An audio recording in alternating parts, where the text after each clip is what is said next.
Yeah, how y'all doing, everybody? How's everybody doing?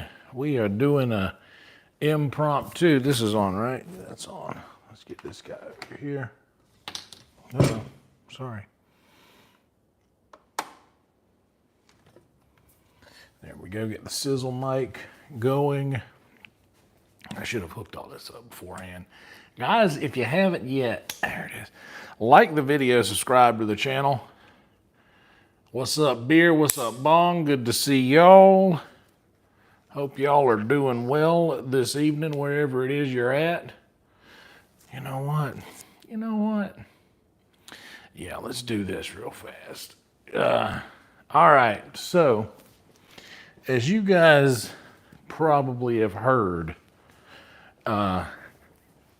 in virtual Red Band recently, Red Band and Toe, he's got Toe in on this shit too now. She's his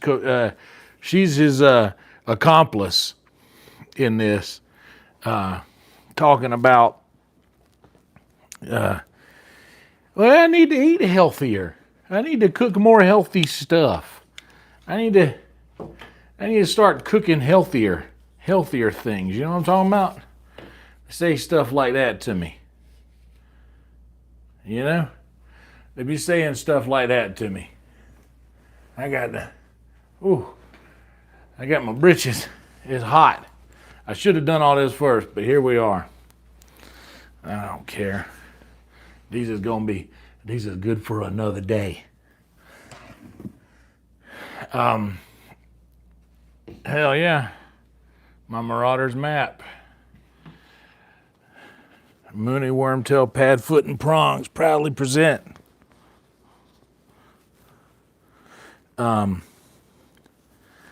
Yeah, I just got in from work, started this thing before I did anything else.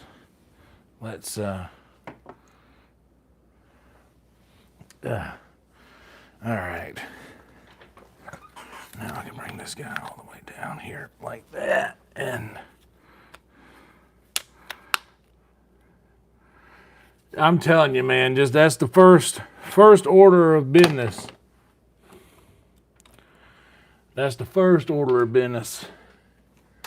But anyway, I was telling y'all, listen here.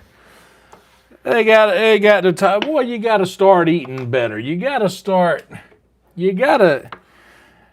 eat some vegetables. That's what they say. They say you got to eat some vegetables. They say a man cannot live on pork chops and gravy alone. They say a man cannot live on chicken thighs and gravy alone. They say a man cannot live on hot dogs and red hots alone. What they say? You heard them? You heard what they say? Hold on a minute. I got to turn on this.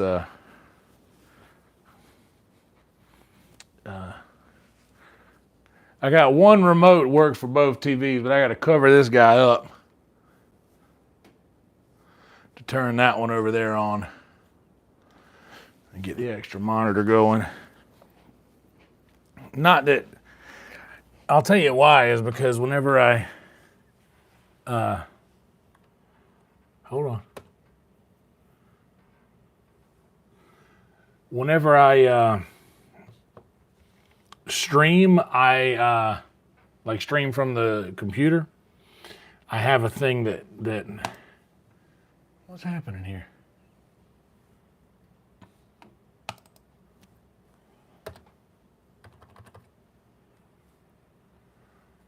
Well, now this monitor's not. Oh, there it is.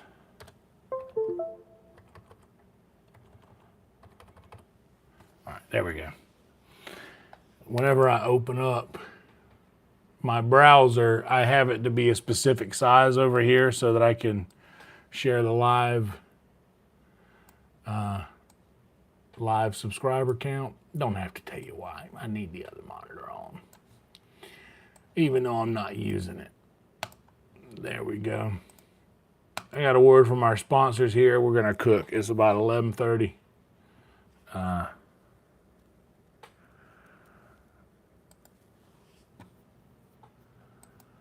there we go. Guys, like the video, subscribe to the channel.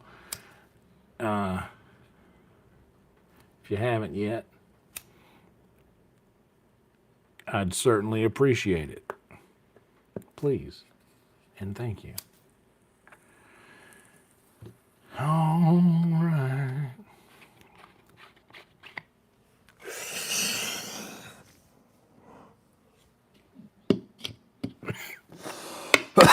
Roll Tide to that.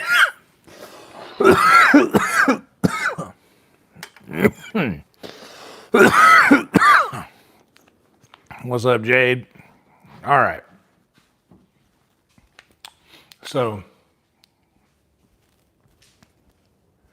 I don't want to put these glasses down in here where they go.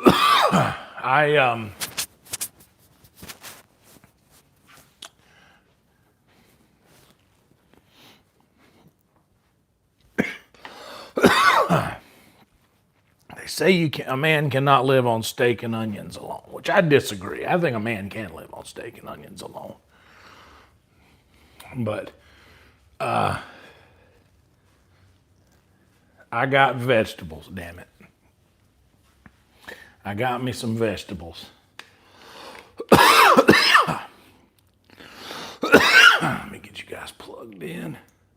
Get a little power source going to it. Okay. That'll be good. That'll be good. All right. So I am going to be making something that I'm somewhat familiar with. I usually do a pretty good chicken leg quarter.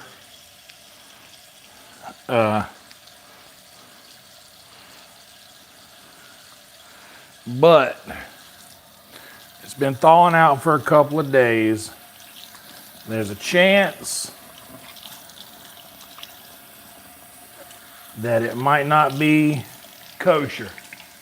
And if it's not, I got some emergency chicken.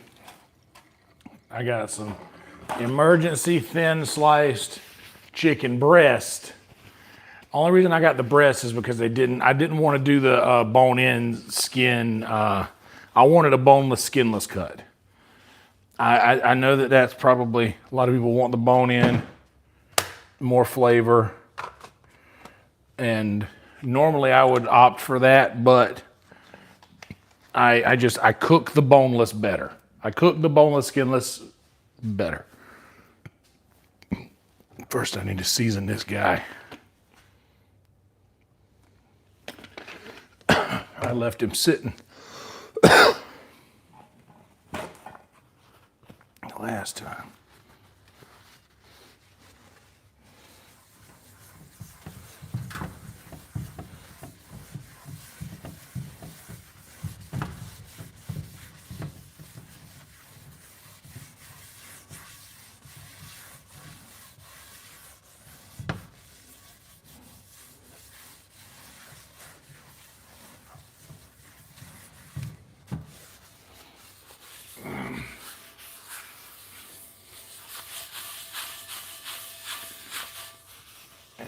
There we go. Because I am going to use this today. Now,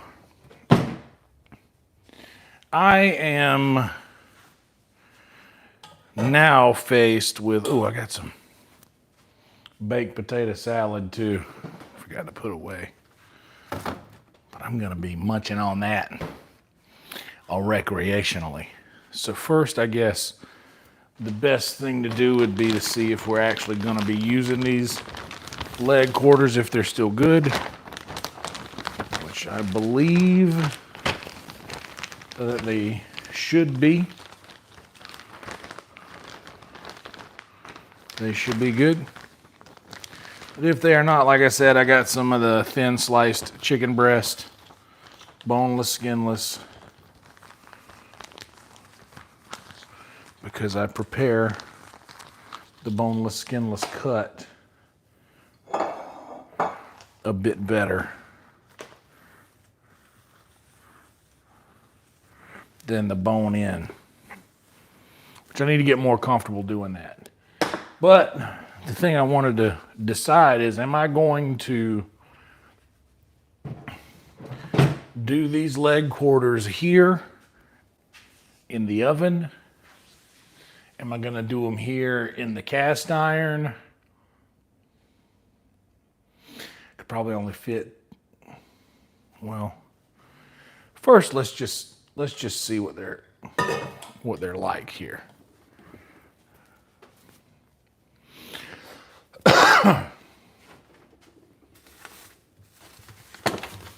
Uh-oh.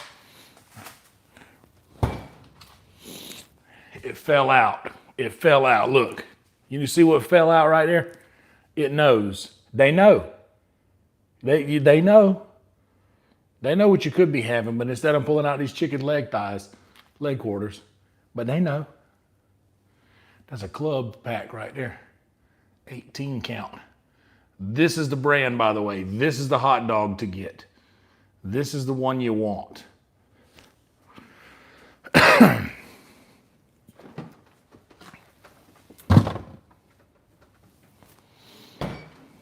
All right, leg quarters. What do you think?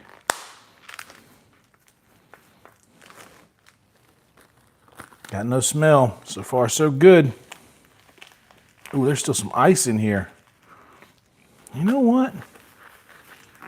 I think these are going to go in the cast iron. I think that's where we're going to do this.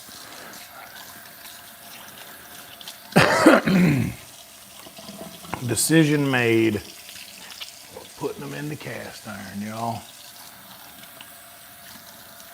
This is a surprise Saturday stream. I had planned on coming home to do this. Yeah, I'd planned on coming home to do this. And since it's something that I'm not normally cooking, not very comfortable with doing it, but we're gonna try. Does this thing have a, no, that's just a grater. This thing, oh, that's also just a grater. I was wondering if we had one of those, like, I felt like we had a little mandolin, like a little vegetable slicer. I can do it, cutting board and knife.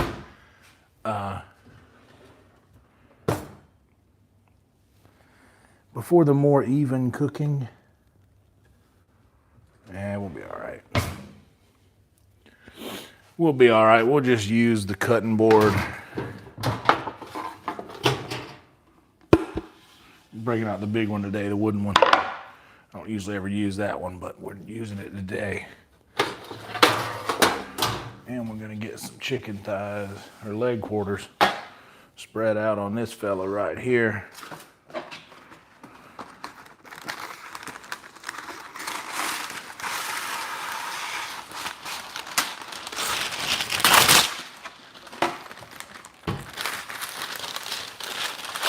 Lay me out some parchment, just a little parchment.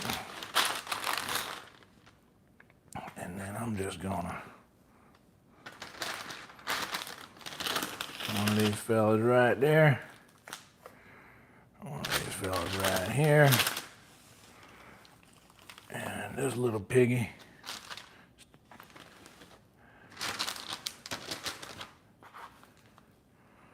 All right, there we go. Now I can.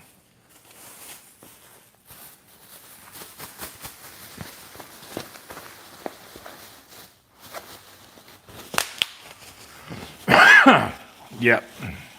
Cast iron. That's the move. I was thinking, man, maybe we'll just do the grill, but yeah, I'm gonna go cast iron with these guys. I'm more comfortable cooking in the inside. And not only that, the stream does determine a little bit more. If I don't want to have to be bringing this in and out, I can just leave it where it's at. I see we're drooping a little bit. Hold on.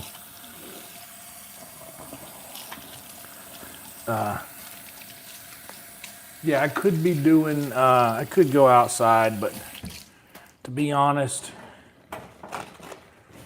the propane is a thing. I don't know how much I got left. I got to go get another tank. Let me tighten up that. I have to tighten it up every time I move this guy. There it is. Now it ain't going nowhere. They're wobbling on the, there's that. All right. But yeah, this will just be easier. It's easier inside. There we go. Give you a little height. Let you see down. That's better. That's a good angle there. All right. So first things first, let's get these chickens seasoned. I'm going my normal. You guys can still see over here. Yeah, good.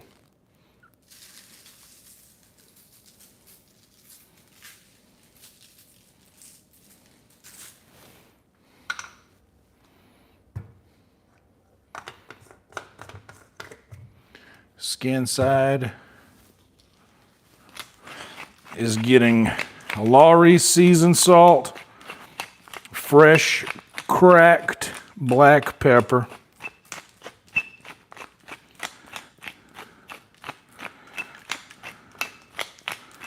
and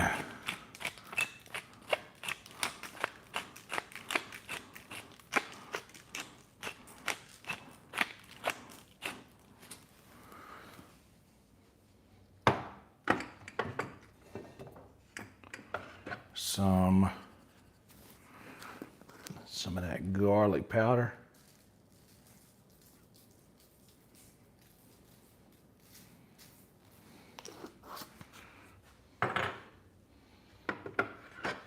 And honestly, it's about time to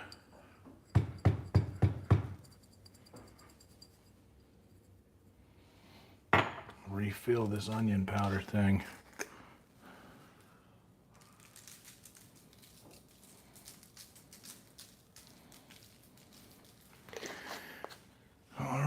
One side done. I'm gonna push this flavor into that skin. Make sure it stays in there. And then give it a flip so I can get the other side.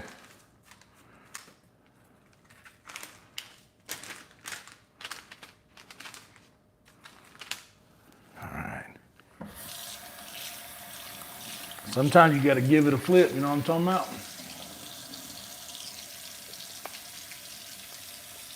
You know what I'm saying? Is it drooping? Have we drooped more? Are we dealing with a little droop situation? I think we might be.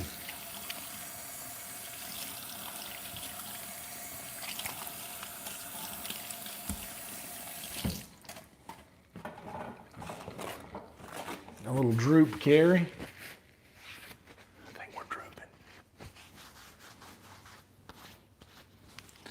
And I know just who's at fault. I know just who's at fault. It's this guy right here. We get him up, up, up, up, up, up, and down.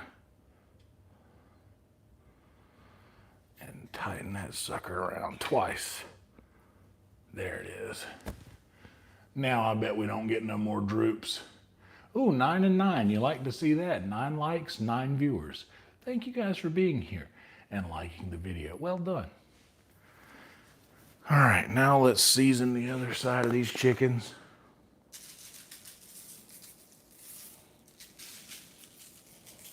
The same way.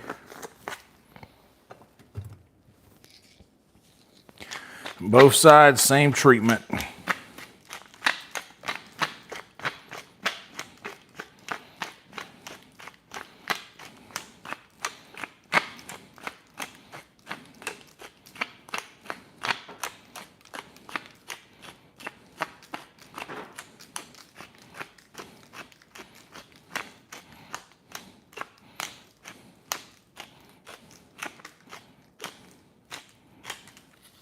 All right. They are peppered and garlicked and onion powdered.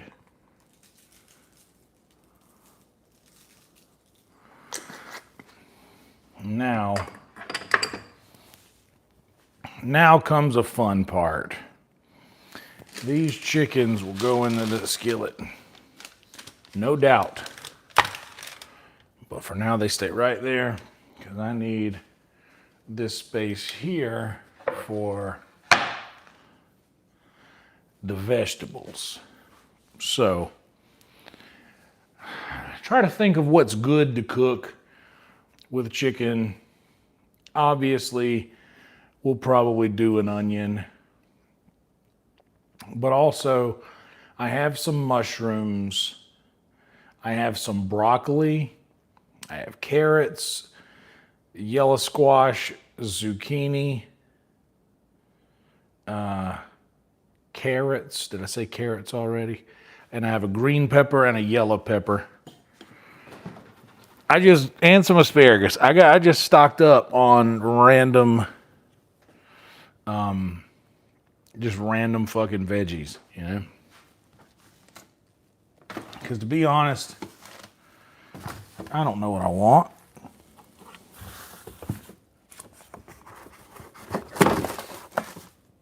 I don't ever know what I want, but I know what I have available. It's those things that I mentioned. So I'm probably going to do some broccoli. I'll get one of those out. I may throw some carrots in there.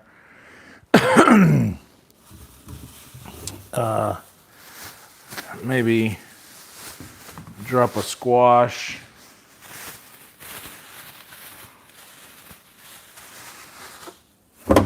And fuck it, let's do a zucchini as well. I know, I hear you. Just get out of there, will you?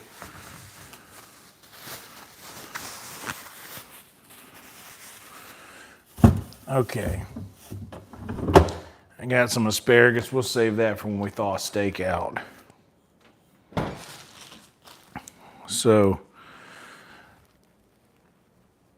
I don't know what I'm doing. I have no idea what I'm doing.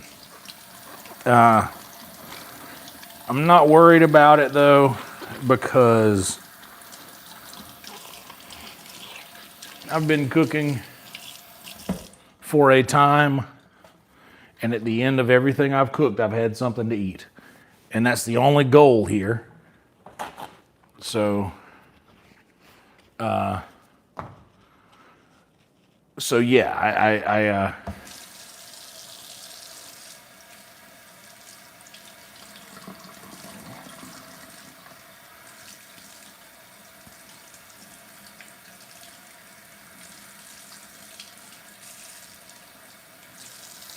yes, that's truly the only goal, is to have something to eat once you're done cooking, right?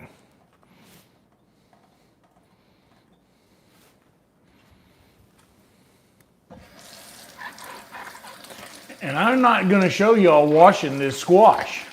Get your minds out of the gutters, you perverts. Quit. All right, there's that.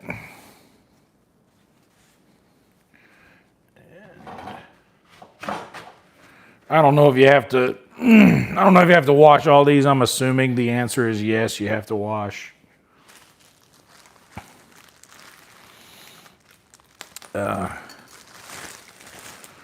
And I guess we'll do a couple of carrots. 3 carrots. Meh. What's up, Doc?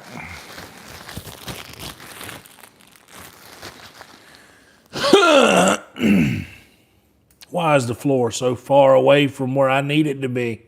God bless America.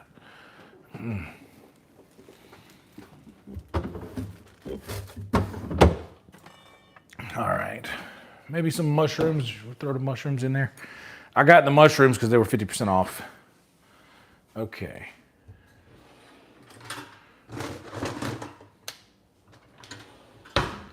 What I'm going to do is I've got the meat prepped. Hey-o. I've got the meat prepped. I got to wash these carrots.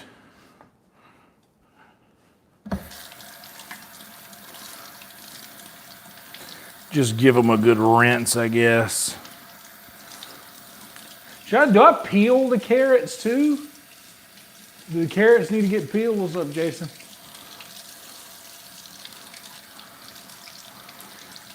Are you supposed to peel that off? I feel like there's like a, oh no, that's where all the good stuff is. That's where all the nutrients are. You don't want to shave off where the nutrients are. Yes, peel the carrots. Okay. So I'm going to need a trash bowl.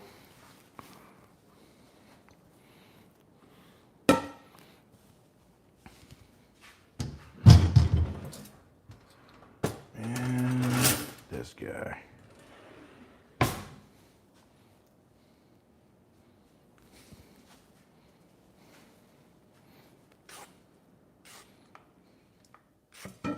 Whoop.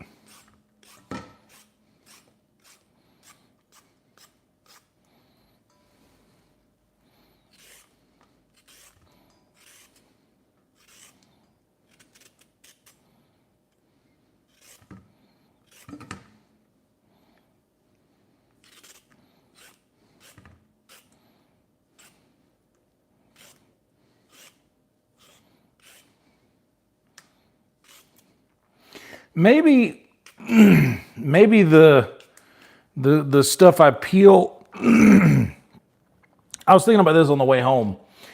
Do I keep the stuff that I peel off of the carrots and like the trim of the broccoli that I'm not going to use and make a stock of sorts out of that? Is that a thing to do? Like a vegetable stock? Not that I would use. Maybe it'd be good, but I prefer the chicken. Obviously, a protein stock is just greater than, I think.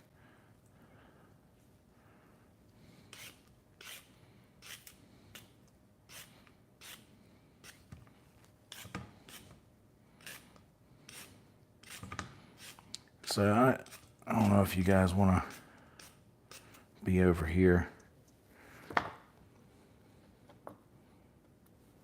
Here, this hand. I gotta. What's up, Jackson? Jackson?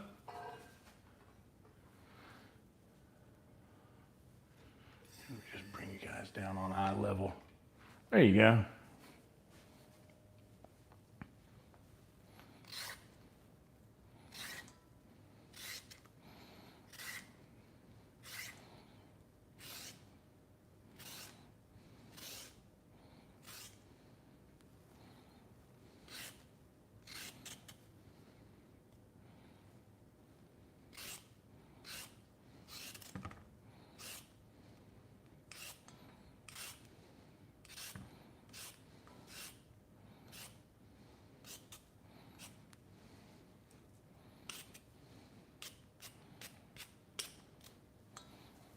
All right. Carrots are peeled. I don't peel the zucchini though, right? Because I remember seeing the outer side of that. I know we don't peel the squash. I think that's the only thing we peel.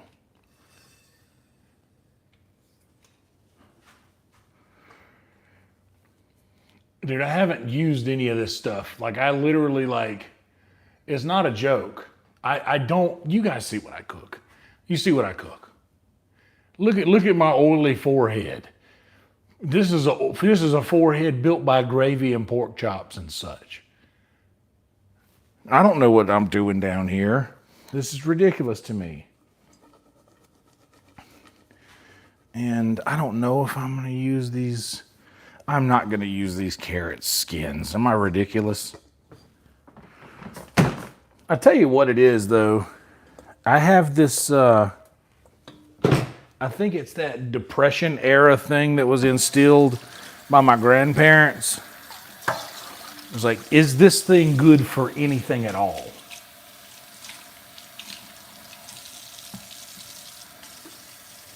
Can we get any use out of this thing at all?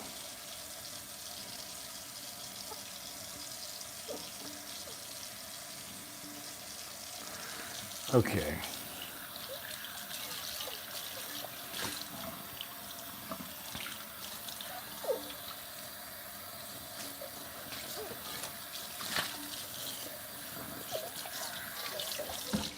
And the only reason I wash this bowl is because now I'm going to use it to put all of the diced, well, not diced, but coined. I'm going to coin these. If that's a thing. All right, so I'll answer this, Steve. I am making a random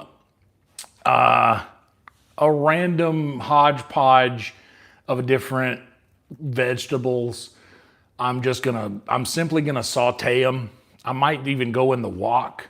Even I feel like maybe I should boil the broccoli first before I go to saute it. But then again, I feel like maybe I just throw it in and let it go. But the thing I'm gonna have to figure out, and I might fuck up on tonight, is when to add which thing because of how long it'll take to cook. Like I got some mushrooms in the refrigerator. That won't take any time at all. Mushrooms will shrink up and cook very fast because they're soft. But something like a carrot is going to take a little bit longer to cook, especially from raw. And you know what? I'm actually going to do that. I'm going to, just for the broccoli, that one is not big enough a pot. This is though.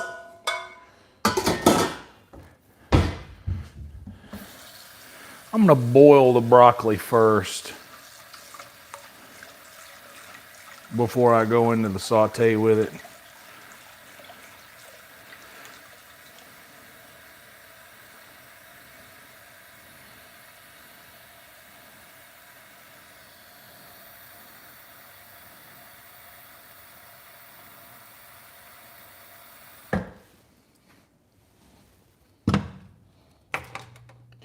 Put that sucker on high. I've already got this washed. So now let me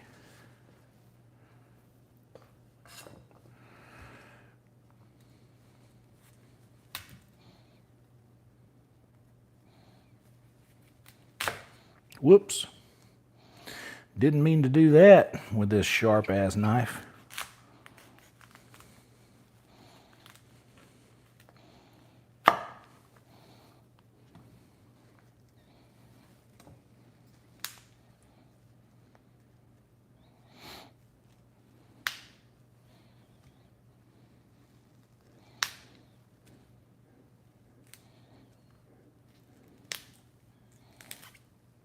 Refrigerator's laughing at me right now.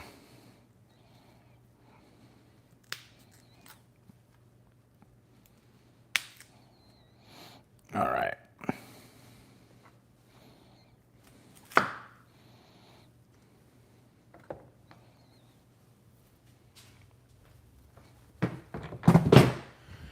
Okay, so I'm going to get rid of these little leaves out of here. I could probably break them down a little farther, but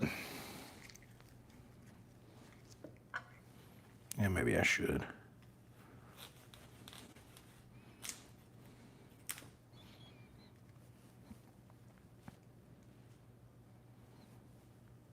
Honestly, the rest of them will be fine. So I'm gonna be feeling my way around, dude. I don't know what I'm doing. I'm also, I guess I'll take advice when I ask. But if I'm doing something wrong and I'm just not looking at the camera, be patient with me, because I don't know what I'm doing. But I do know that this broccoli, I'm gonna put it in that water.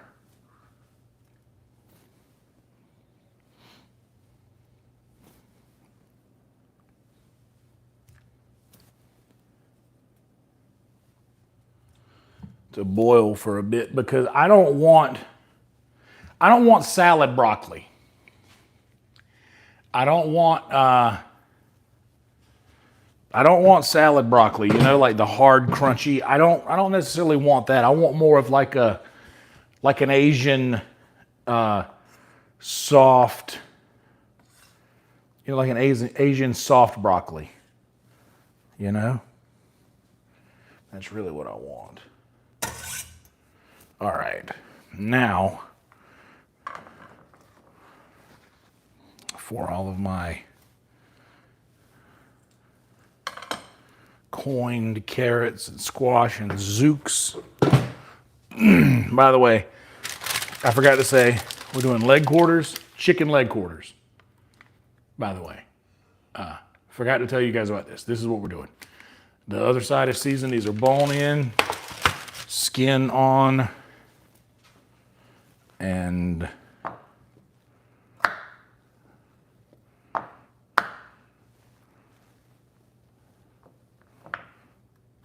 oh, you know what I need now? I do need a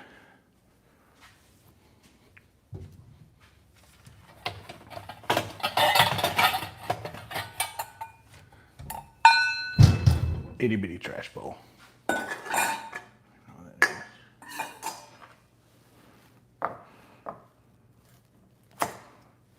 Oh yeah. These carrots are going to take a minute. Maybe I should boil the carrots too.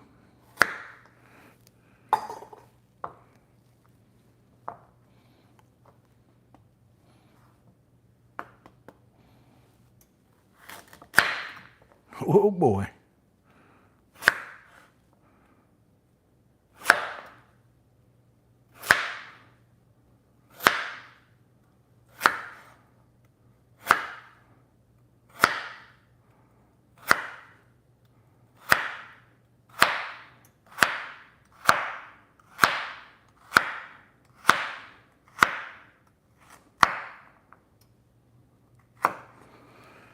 All right.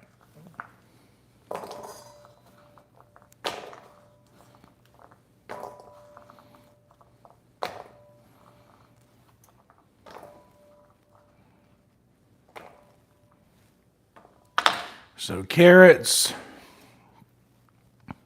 if I'm gonna be sauteing though,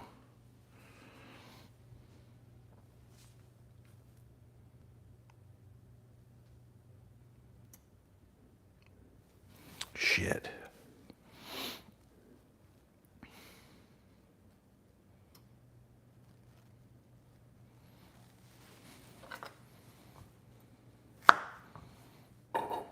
Okay. So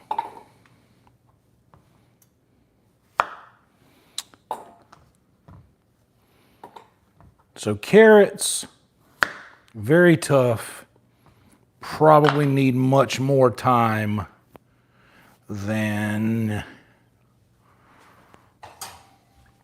okay, here's what I'm gonna do. Carrots are gonna get a little water bath as well. Just enough water to cover them, and I'm gonna boil these guys as well. The carrots and the broccoli, a little harder. They're both gonna get boiled. However, the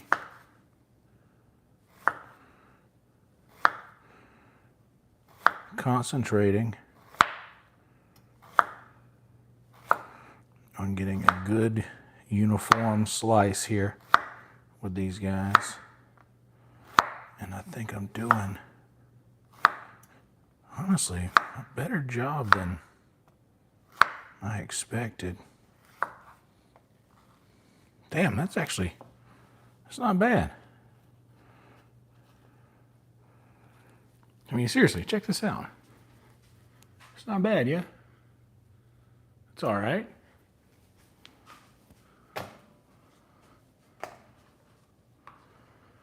Now, did I blow my load with that one?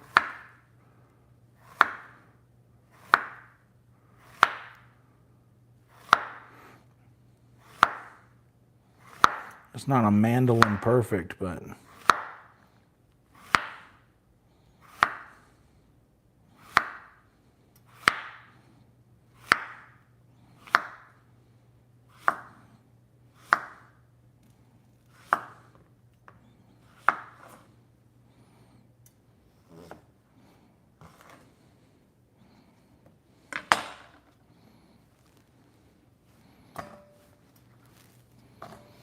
okay. So some zucchini and some squash in there. I don't want to make anything else. The mushrooms are fine. I won't need the cutting board for that. I just need to make sure that I don't need it anymore so that I can do away with this now while this is happening, because I need to get this going. But I still haven't turned on the heat yet in the cast iron.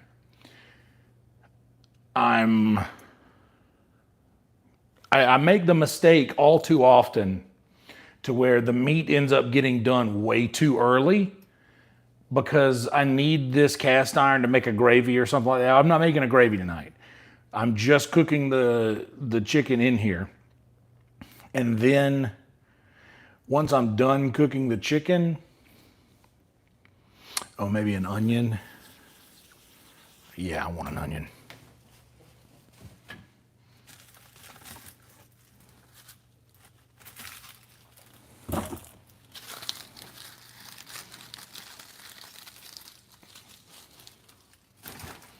Onion can probably cook alongside the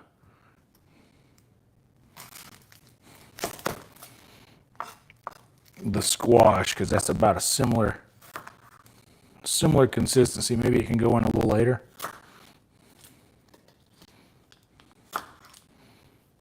Maybe when I'm done with chopping this onion, I'll toss everything in this trash bowl and keep the onion in there.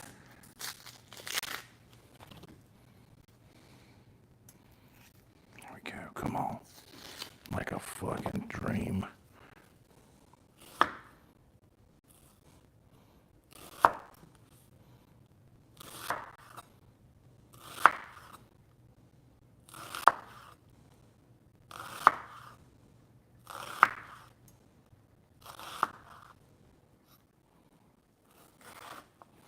This is, by the way, out of my wheelhouse, guys. Everything I'm doing is fully outside of my wheelhouse. I rarely cook leg quarters anymore. There was a time in my life when I did it a lot, but I always did it like grill or smoker, rather. All right, the carrots are already doing their thing. I'm going to just let them soften up enough. Trash out of there now. Some onions can live in here. It's actually a good way to break them up. Nice. Okay. Now we're done with all this. So let's go ahead and get this stuff clean while everything behind us is getting a little more comfortable with its heat. Even though I don't know what I'm doing, I'm still going to talk you guys through my process of what I am doing, because cooking is not exactly like you can use the things that you know from cooking other things to cook everything. if that makes any sense. It's not always going to work out, and that could be how this goes. This could turn out bad. I don't know.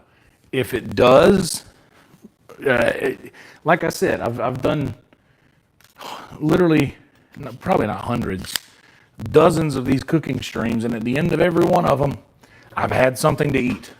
So, okay, I'm gonna need one of these guys. Maybe turn these around. Boy, these broccoli florets are turning a nice bright green around the edge. I like that.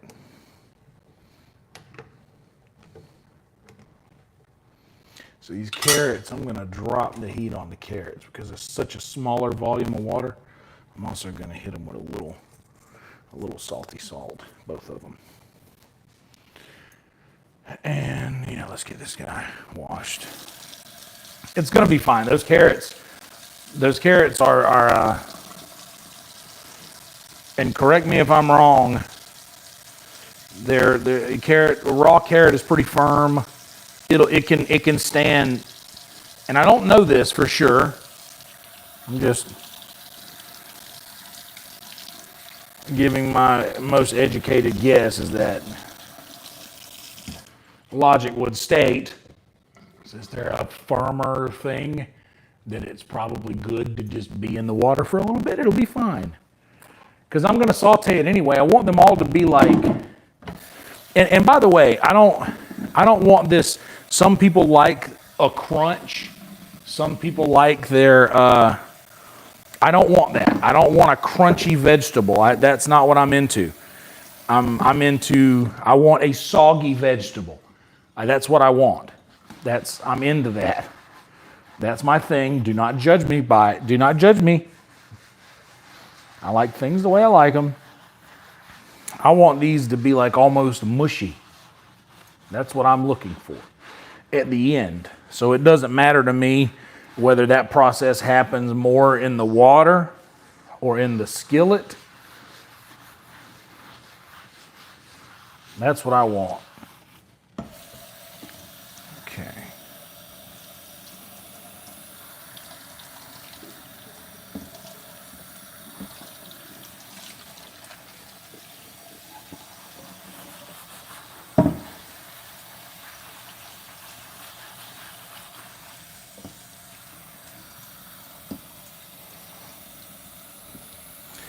Only research I did, the only research I did on any of this, by the way, was for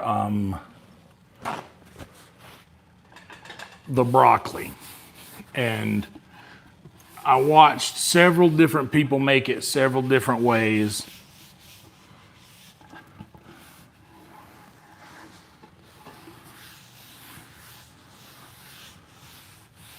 I watched several different people make it several different ways. And the most common way that I saw people doing it were people boiled it first and then took it to saute on the pan. I want to just see what.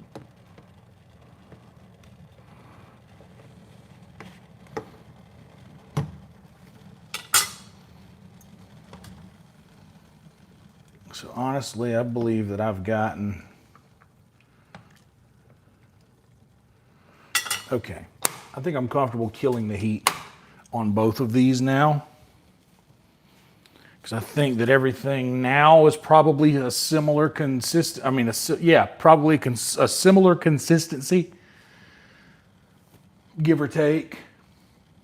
And am I going to use, I guess we'll use the big wok for sauteing. Hardly ever use this guy, and I've had it for so long. This is a well-seasoned wok right here. Those squashes are going to be way harder now. That'll be fine. Not after what I put them through, I can promise you that.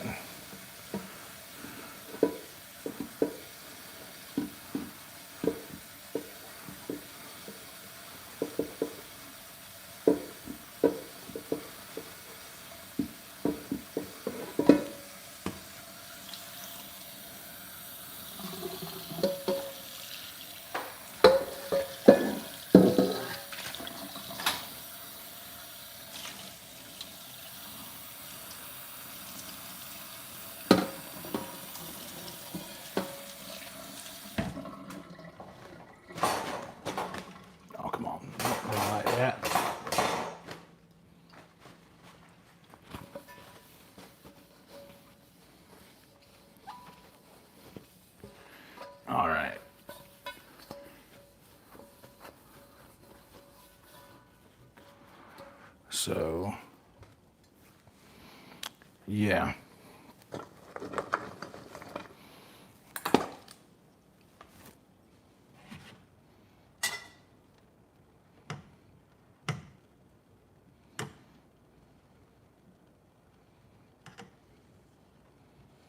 Yeah, so these carrots right now feel the same consistency, actually even a little firmer.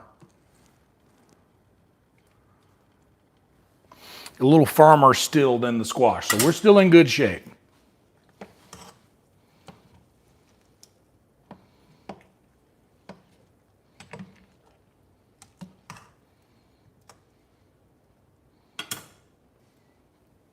All right, so now is probably a good time for me to get the cast iron going. We'll go on halfway heat, and in the wok here, I'm honestly gonna I'm gonna let the cast iron heat up, because these vegetables, now that I've gotten them to where, like I've gotten the tougher ones, I think to a similar, that way, because I kind of want to put everything in at the same time. And like these, the onions maybe. The onions I'll probably save to clean this pan. Actually, that's exactly what I'm going to do. So I'm going to put these in the refrigerator for now. And maybe I'll use the onions and mushrooms to clean the cast iron after I get done with the chicken. That's probably a good idea. So I'll do that.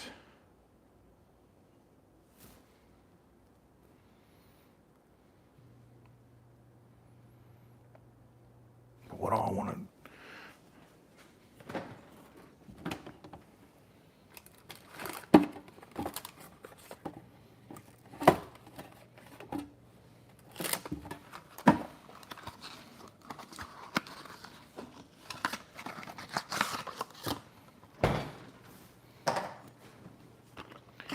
we will need butter. There will be butter.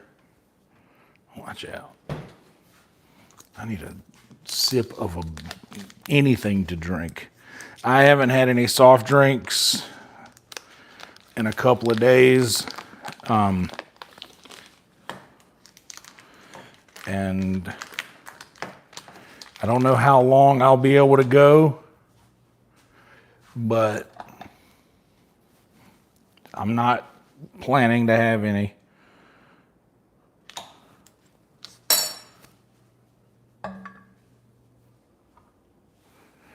And let me get a little bacon grease. Let me get a little bacon grease in there as well.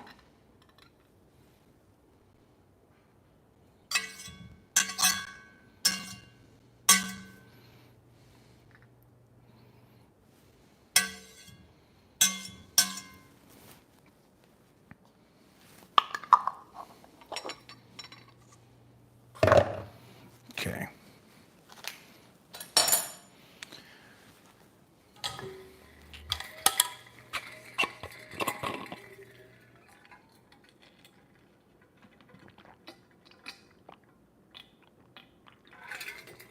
Oh yeah.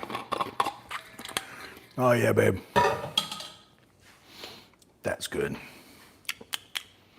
How are you guys doing there? Call him butter. Oh shit, Bongho, are you really Butters? Sup, fellers? All right, this guy is about ready for some. Nope. This cast iron's about ready for some chicken. Here in a minute. You know what? While it is continuing to prepare itself for some chicken, how about we load up a word from our sponsors? You guys can stay there and make sure nothing weird happens. If anything catches on fire, y'all take care of it, I reckon. Man, my shoulder's killing me, bro. God almighty. Guys, like the video if you haven't yet. It would mean a lot to me, and I'd certainly appreciate it. Hope everybody's doing well out there in their worlds.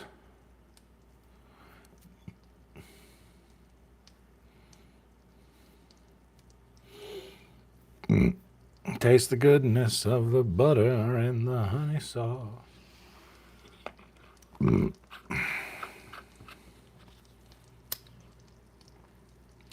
Boy, I can't wait to get some food in my stomach, because once I do that, I can take a ibuprofen.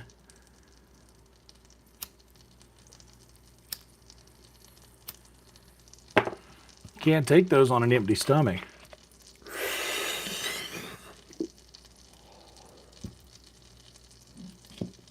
All right.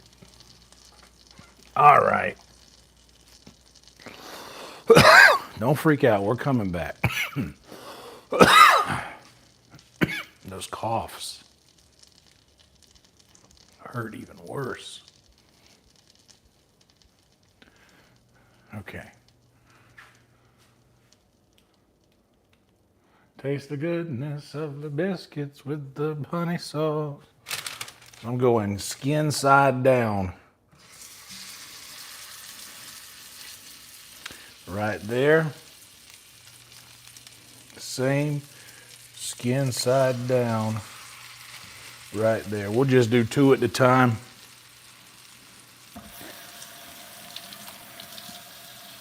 For now.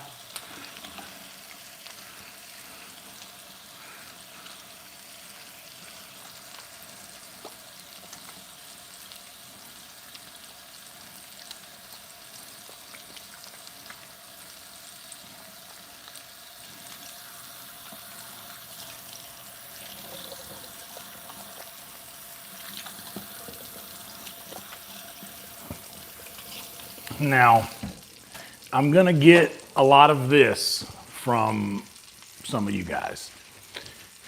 Some will say, oh, well, if you're cooking with vegetables, then why aren't you using like just olive oil maybe? Why are you using butter and bacon grease? Because I want my vegetables to taste good. Listen. And then they're like, oh, well, you're just defeating the purpose to do it. No, it is not. That is such a stupid, logic that people use. Oh, well, if you're putting all that ranch on your salad, you may as well just eat a cheeseburger. Brr. Shut up. Shut up. I usually dip chicken fingers and onion rings and shit like that in ranch, or pepperoni pizza. You mean to tell me that putting it on lettuce and tomatoes is the equivalent to eating a cheeseburger? The fuck out of here. This stream is not intended for children.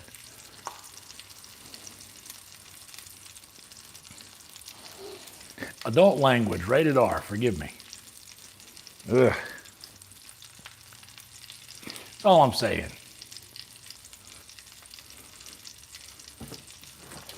I hate it when people say that. That truly is the dumbest argument too, man. It's like,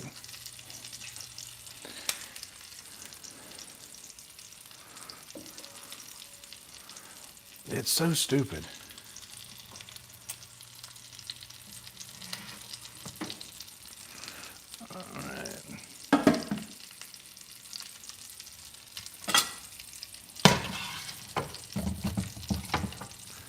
Honestly, I might work on that little itty bitty one right there up front. There we go.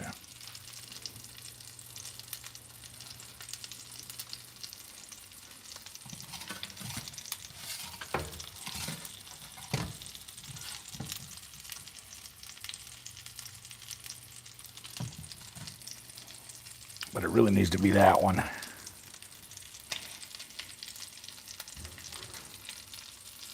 And we'll try the front one. It should do a little something. We'll throw some butter in there so it'll let us know when it's getting hot.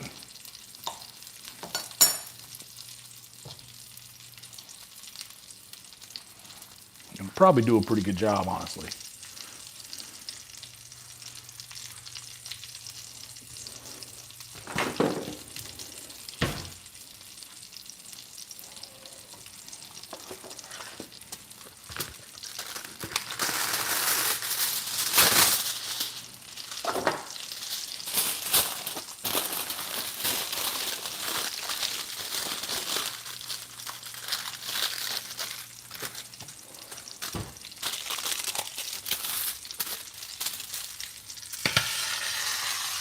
There we go. You hear that? That was it saying, thank you, Yonder. Thank you, Yonder. Hell yeah, Marty B. Thank you. We'll be here in Austin, brother. Come and see us.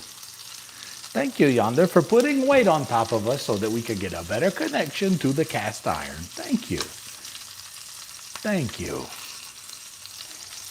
The only way I can speak in the first person is when it's a chicken talking to me. Butter might not be the key to a happy life, but it is. Oh wow, butter's already melting. Okay, so the top burner is gonna work on this. So here's what I'm gonna do. I do got butter in there already. I am gonna bring in some EVOO for our friend Rachel Ray. And I'm actually going probably, I don't know measurements, dude. I put some in there. And I'm going another little sliver of butter so that I've got about the same amount of oil. I put a little bit more oil than butter in here. But I'm gonna do that for temperature control.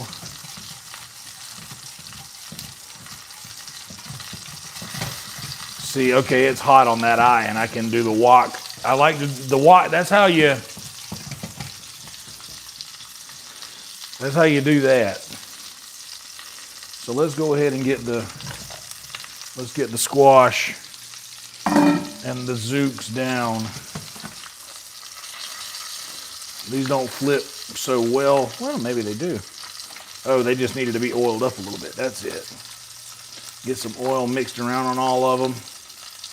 By the way, I know that she's probably not watching, but a hearty and healthy shout out and happy birthday to my good friend, Carrie Mitchell.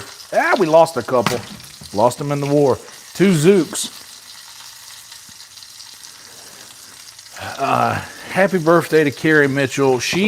Carrie is, for those who don't know, she is, well, how do you explain?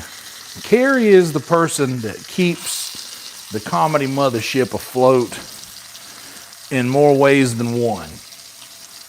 She is the glue that holds everything together, and an absolute sweetheart. She was the person who reached out to me, which meant a great deal to me, about someone wanting to help in the comedy community, friends and family of the mothership, with hooking us up with like therapy when we need it. And I've been doing it for, I think, a couple months now. It's been, I think this is a little bit, maybe a little bit less than 2 months. And it's really been helpful. And Carrie is to thank for that. And I got to see her tonight. She walked by with her party, her birthday party. And we love Carrie so much. She is, she really takes care of those that she loves. Okay, these are already starting to brown. So now I'm going to put these carrots in there that are already boiled a little bit. All that water will cook out.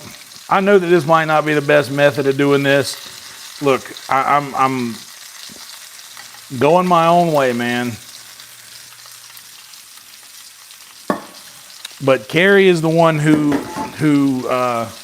reached out to me about the, oh, I don't want to use a plastic spoon in there. Use this guy. There we go.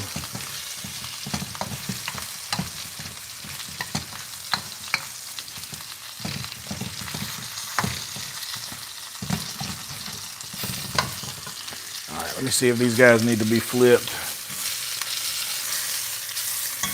Oh, yeah. Flipping chicken, baby. Hell yeah, brother. Can you guys see that? Zoom in. I'll give you a second. Zoom in. Right here. Pinch and zoom. Right there. Oh, yeah.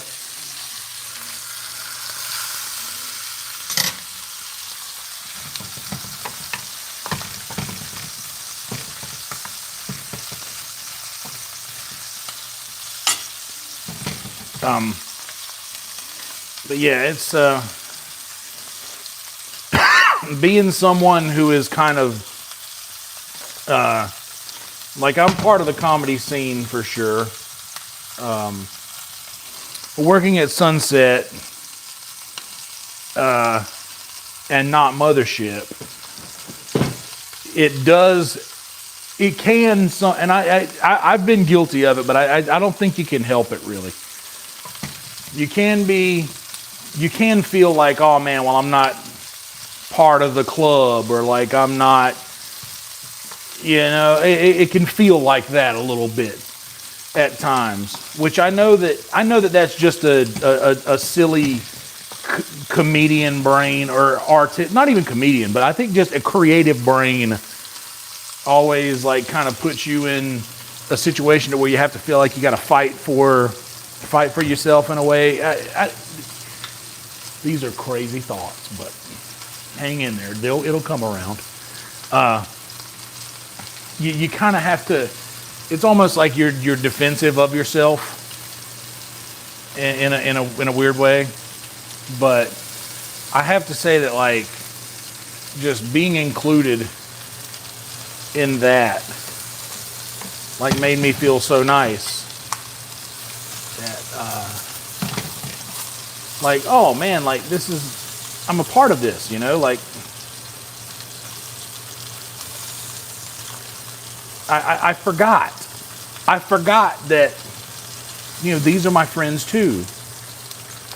And that even though I don't see them every day and I don't work with them and things like that, like we're still friends, and they love me and I love them.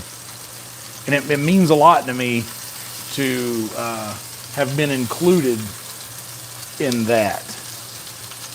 So Carrie Mitchell is the thing for that. Shout out to Carrie Mitchell. She is the absolute best. You've heard her name for sure on all the big podcasts.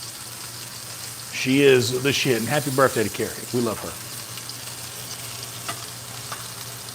Also, happy birthday tomorrow to the great and powerful Christina, our booker at Sunset, who does a very good job of taking care of the staff and getting them up on shows. I did a show tonight there, did Big Texas. Guys, I had a set tonight, bro. It was one of those where I'm like, of course I didn't film it. Why would I? It was too good to film. Ah, but it was fun. I had such a fun set, man. Such a good time. Okay, the nose is telling me this wants more butter. What I mean by that is I'm starting to smell a nice little char.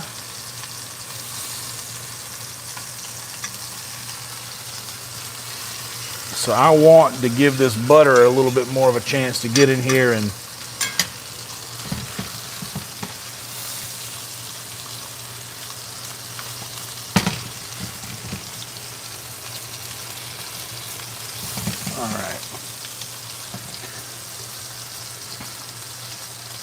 I know this is random to just be adding all of these things like the broccoli and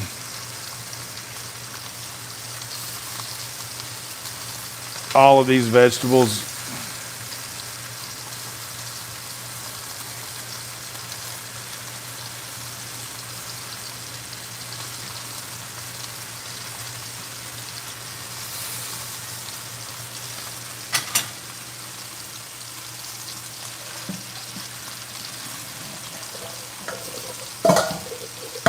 I would normally feel really bad about leaving these dishes over here, but right now I can't.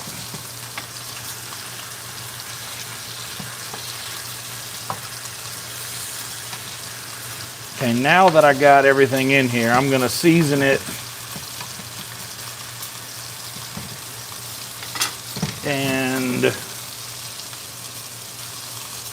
oh yeah, the broccoli's kind of, you get back in there. You ain't ready to be out yet, buddy.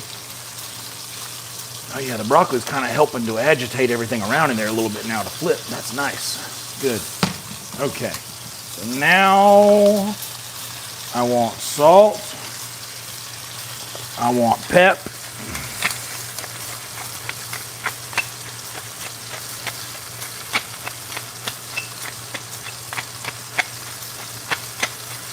I want garlic. And I'm going to make onions, so I'm going to belay the onion powder. And honestly, what else do I want in here?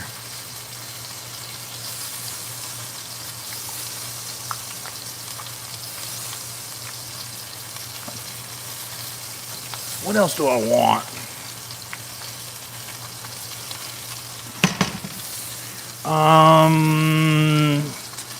Do I want to go maybe?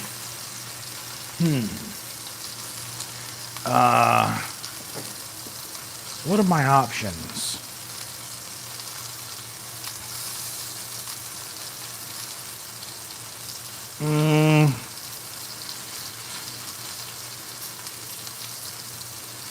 I could maybe go a little soy sauce, a little Worcestershire.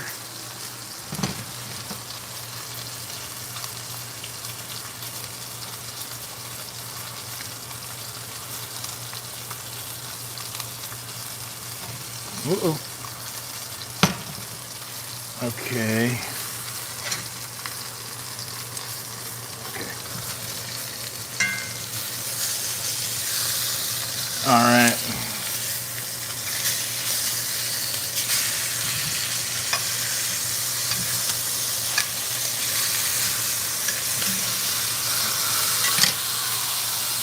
Now let me get a heat thermometer in here. A meat heat thermometer in here and see what this chicken's like around the bone there.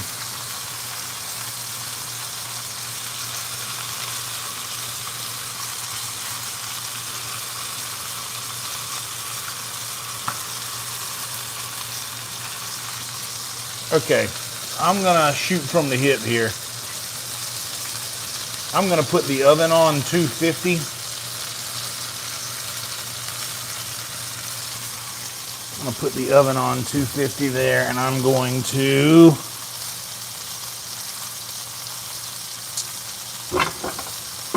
where's a good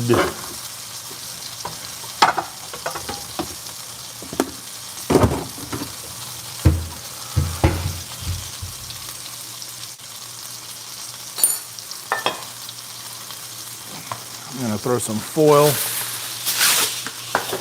in a little grandma dish here.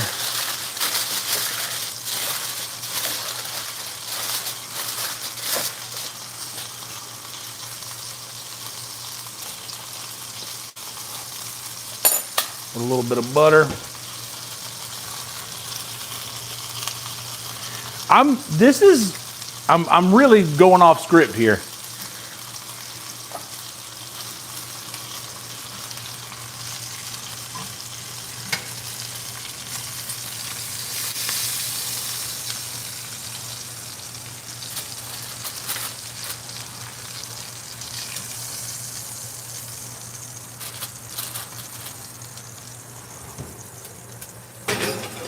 And the oven ain't even hot yet, but I'm literally just, all right, so now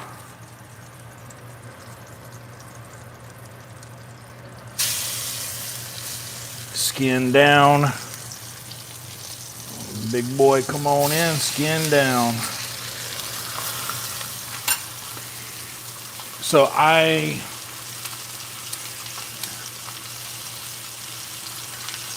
oh, Steve, yeah, I'm not making the gravy tonight. I'm literally, this is like, my side is going to be all these vegetables that I'm neglecting. There's definitely a burnt spot on the bottom of them down there now. Maybe all that liquid helped from the broccoli.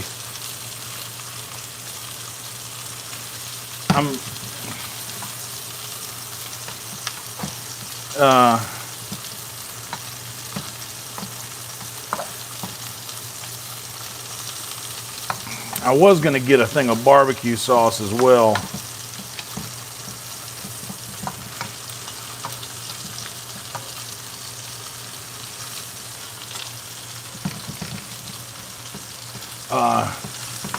And I do have rice, but as weird as it sounds, this is kind of supposed to be somewhat of a healthy version of what I would do. And it kind of comes about because of the other night, and not just the other night. It's been happening. It's been coming up. Red Band has been saying, "Why you should eat some vegetables sometimes. How about a vegetable every now and again?" And I'm like, yeah, I could eat a vegetable or something, but if I do, I'm going to do it my way. So this is my way. I keep losing little carrots. Tell you what I got to do next time is I got to do the angled slice. Like I said, of cutting them in coins, I need to cut them in strips, kind of. Or just get a bag of baby carrots. I'll tell you what, though, I'm going to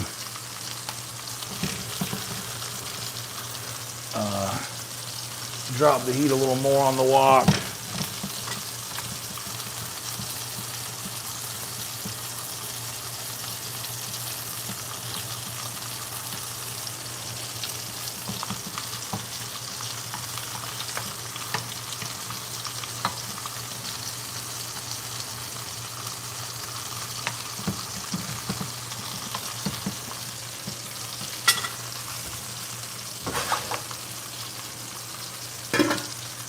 Throw a lid on that.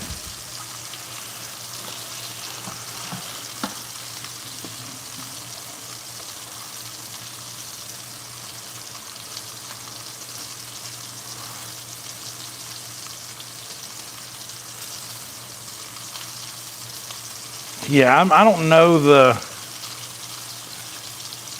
I'm not sure on I'm not great at oven stuff, but this is like I said, I'm going off script. I want to keep the meat warm. So I pulled it at about 110. We want 165 for chicken.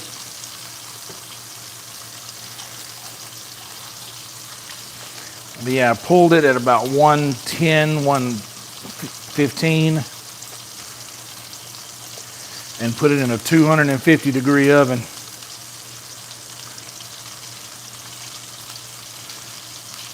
Just to keep it warm. And we'll be sure to temperature check it.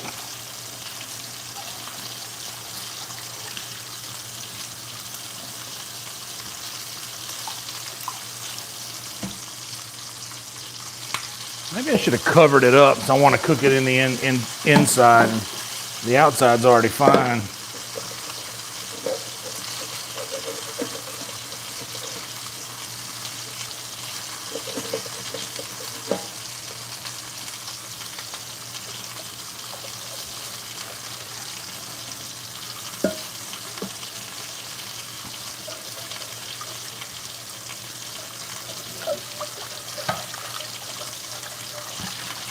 But no, this is like, oh, you want me to cook vegetables, huh? Coming right up.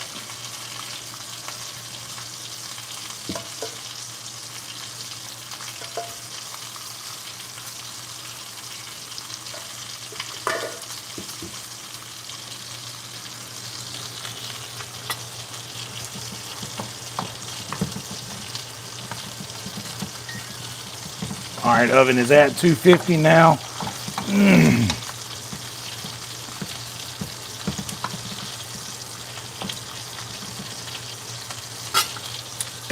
But what I mean, and I wasn't looking for, when you were saying rice and gravy, I was just looking for what do I want to do with this, is what I mean. What do I want to do with,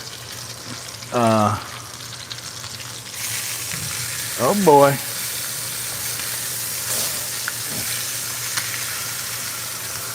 Oh, crispy. What do I want to hit it with, like Worcestershire, soy sauce, just the butter, oil, and dry seasonings that I've been using?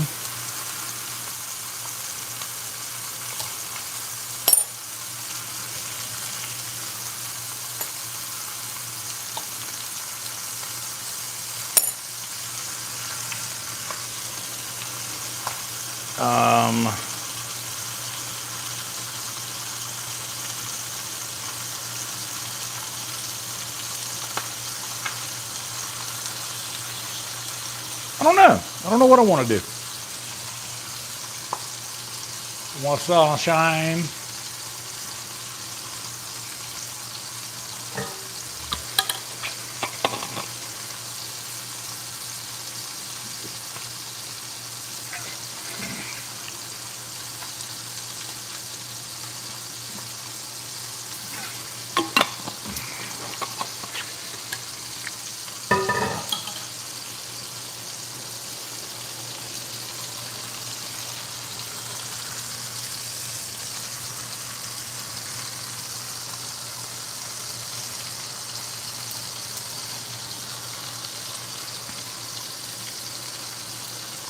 Let's see what temp this is at already, just for shits and grins.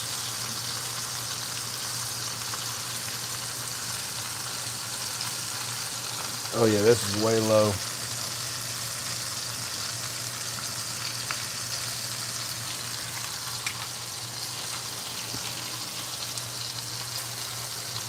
I'm weird about undercooking chicken.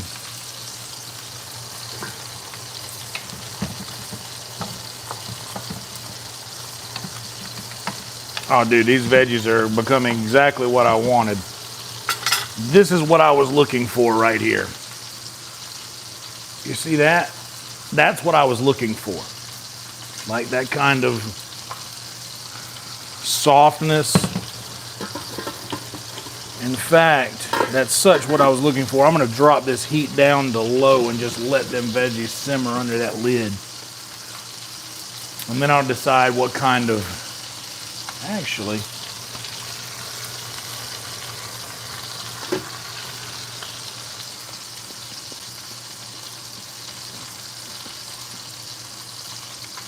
more salt for sure.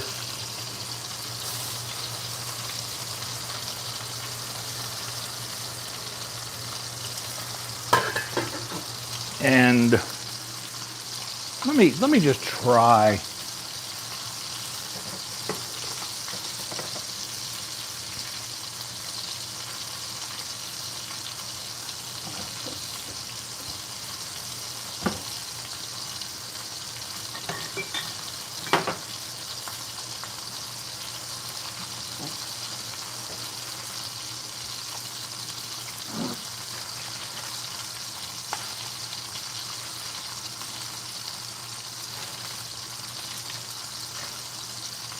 You know, honestly, even in the aftertaste, I'm leaving it just the dry ingredients. I've got some soy sauce. I've got all the other things, but to be honest, like,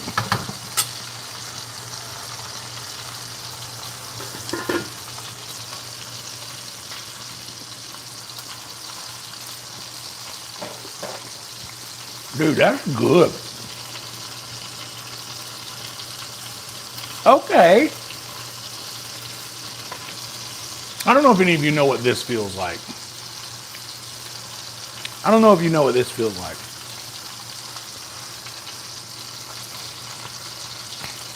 Whenever you have a thing in your life that you're not looking forward to.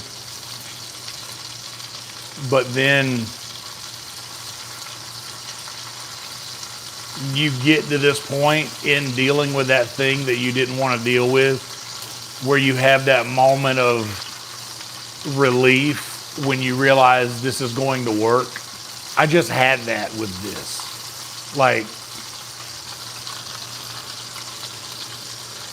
I don't know for sure that the thing I'm doing with the chicken in the oven, finishing it in the oven with the other stuff, I don't know if that will work.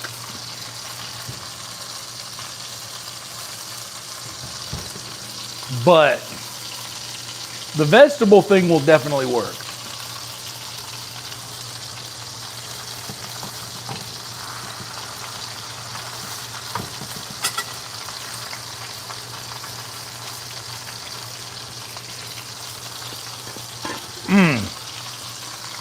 Man, those carrots are sweet. Ooh. That's actually really nice. So yeah, I'm happy with all of this.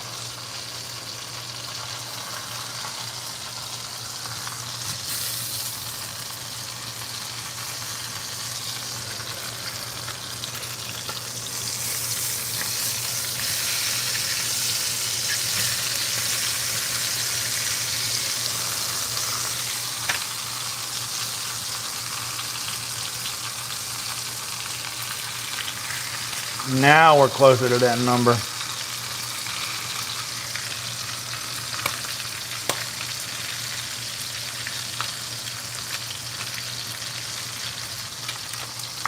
So now what I'm going to do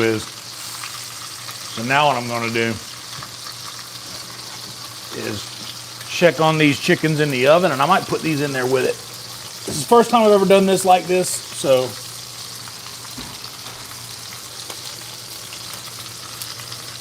bear with me.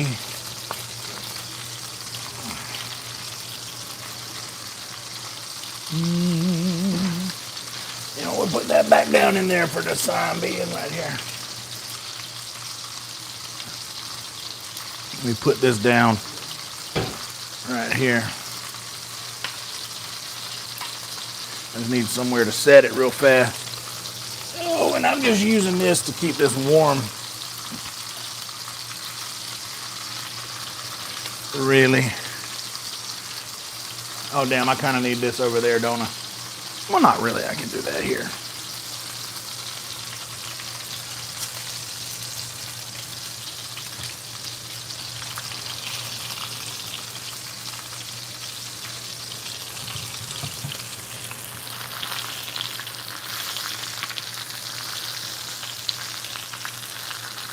I don't know what I'm doing.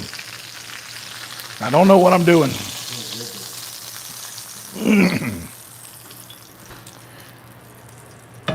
All right. So for now, you get all center to yourself, buddy. That piece right there.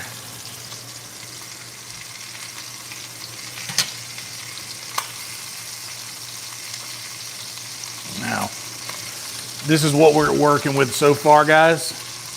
So all I'm doing, I got the oven on like 250, and I pulled these off. Check that out.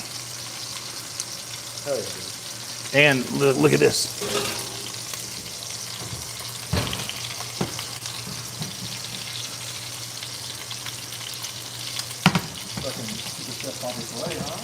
Bobby Flay fucking wishes, dude. The chicken's gonna be good. I've never done this before. I know the cast iron can go stovetop to oven and that sort of a thing. I pulled the chicken when it was about between 110, 120, and just put it in a 250 oven just to kind of, because I know it's going to keep cooking. Yeah. I'll say that I've only done the thighs and stuff, not whole quarter. I love doing that fucking oven side. I'm doing it in the pan first, just literally putting the oven for an hour. Beautiful every time. But if it I did the skillet first. I figured just 250. Maybe I should bring it up to 300. Maybe. Actually, I'm definitely going to do that right now. I would. Just because it's nearing the end. How long have you had them in this one? Dude, I've literally pulled them straight out of the skillet and just put them in the oven just to keep them warm, because I have a problem where I will Oh, you fully cook them in the skillet? kind of, like almost, yeah, almost the whole way. Pretty much, like you saw what they looked like. That was just skillet browning.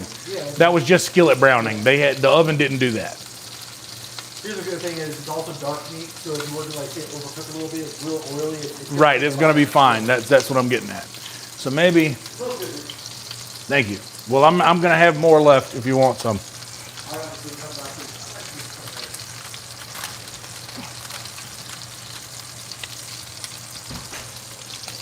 Yeah. Dude, I'm literally kind of over the moon with how good the vegetables turned out. I underplayed the carrots. I need to go more carrots next time. And I'm going to long slice them. I mean, dude, this guy right here. Look at that. Can you see the steam coming off of that? A chef's hands, asbestos hands, can take a cast iron skillet from a hot oven to a stove top. No gloves. So good.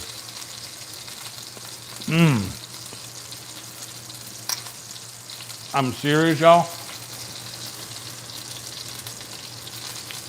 I can't believe I cooked this. I can't believe that I prepared this. That is insane to me. I did this.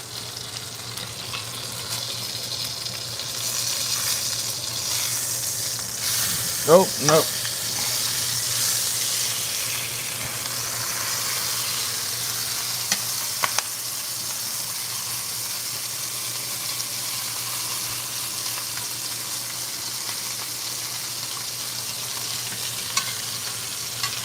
These chickens are getting some good color to them before they're going in that little oven thing that they're in.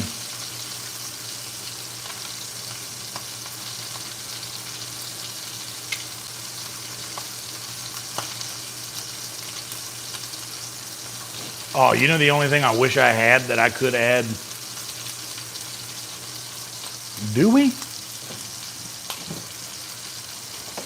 I know we got some lemon juice.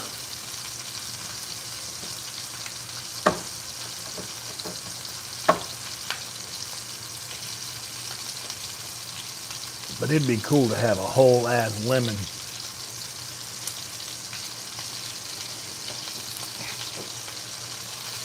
But it's such a powerful thing. I don't want to. Oh, wait.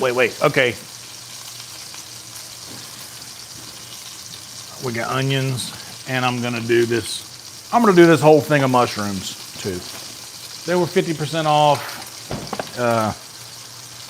Today's probably the day.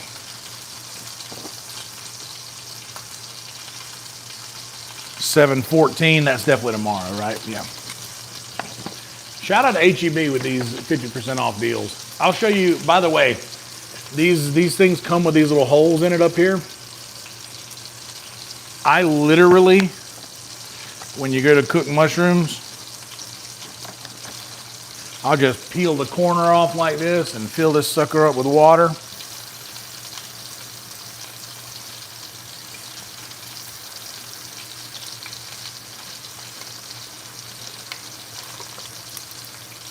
All the way up to the top, until the water starts coming out of them little holes. I'll fill it up and then put that thing back on there and just kind of working around a little bit. And literally just use those little holes to drain the water. Oh yeah, it's the easiest way. And then once you get most of the water out, it don't really matter because it's gonna cook out anyway. Once I get done with this chicken, I'm gonna put it in there with the other pieces.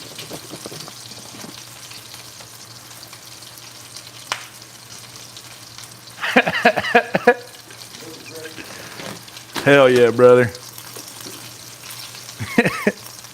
Nah, I'm gonna put this piece of chicken in with the other chickens in the oven while we do the onions and mushrooms to clean the pan.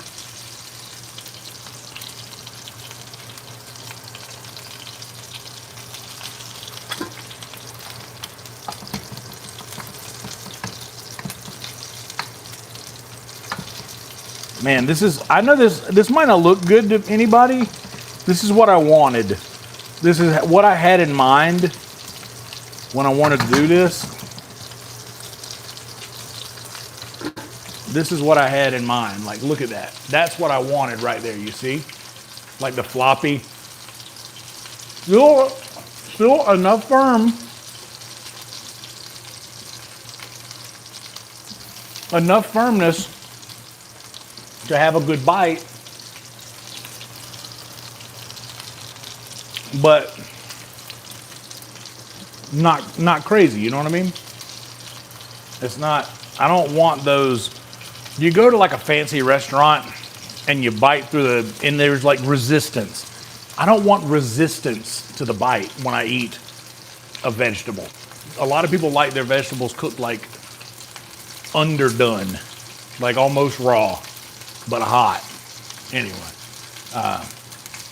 dude, it's just, it's worth it.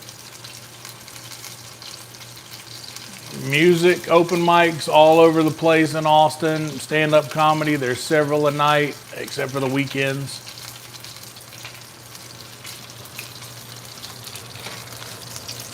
Austin is the live music and live comedy capital of the world, brother. This is the right place to go for such things. Okay, so this, we gotta be smooth with this. Can I do it?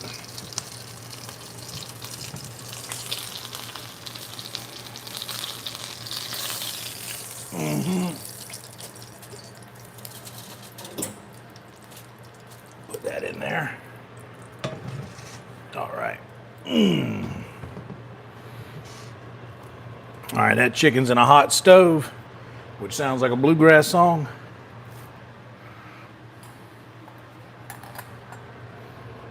Now, I'm going straight in there with the onions. No time for dilly-dally.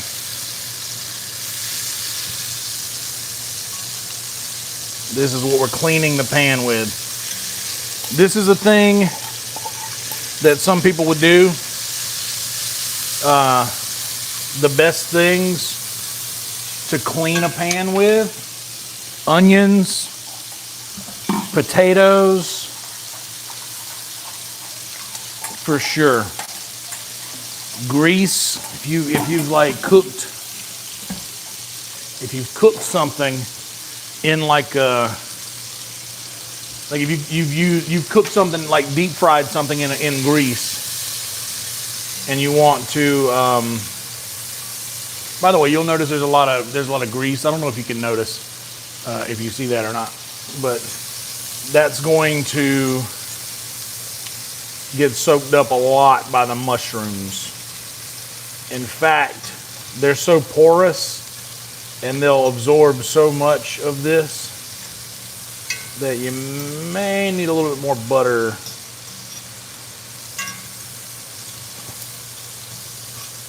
But here, I'll actually bring you guys in here. You guys have seen, you saw what the chickens looked like earlier. So there was a lot of that on the bottom of the pan, but you see right here, guys, like, look, there's nothing, the onions, there's a little something over here. So we'll move the onions over there. The acidity of the onions really helps in the cleaning process of the skillet. So it's almost clean while it's still cooking, you know?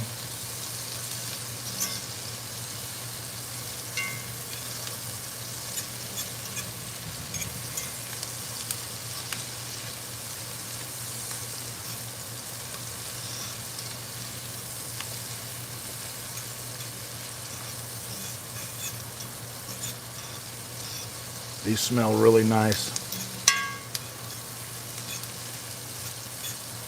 Now, I would normally season these with salt, pepper, all of the other stuff, Worcestershire sauce.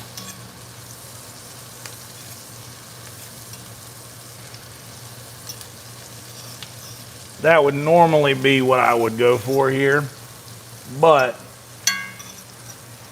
since I'm not making a gravy with all of this stuff on the bottom of the pan, I'm just letting these onions be seasoned with that. We lost one.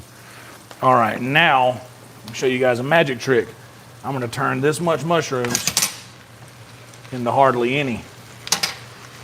It's a neat trick.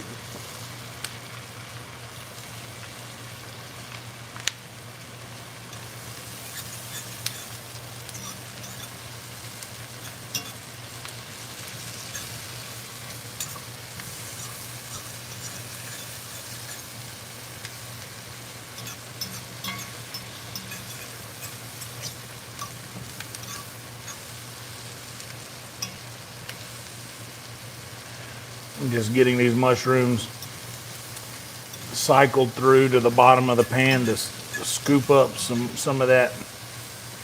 Now you guys see down on the bottom of the pan, it's dry. These mushrooms have already soaked up all that was in there. So what I'm gonna do is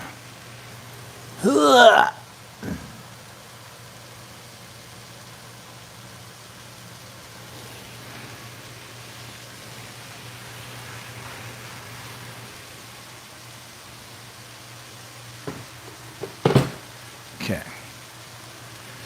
Got that. Give me another little hit of that butter. Let's get that down into the bottom here.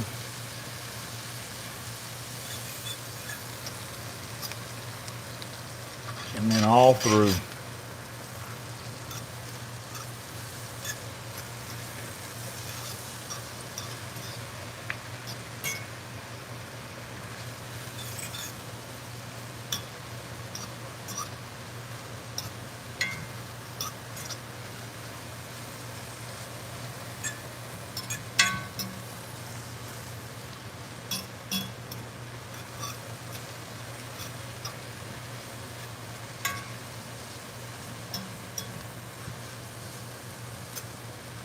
All right, now I'm comfortable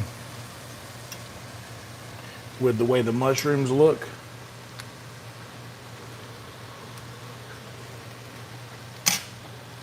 Onions are good. Oh, that chicken smells great. But I tell you what I am gonna do is, I'm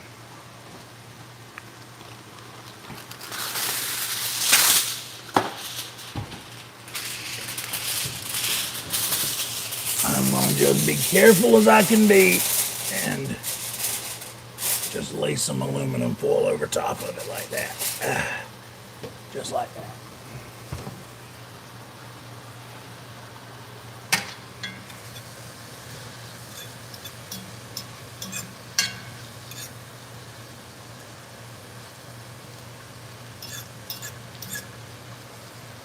Now you guys see up here where all that stuff was. Those mushrooms and the onions, the acidity's already soaked it all up. And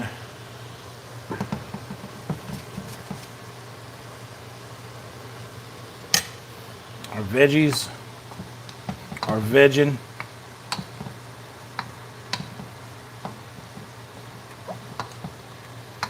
Oh, you know, I know exactly what these bad boys need.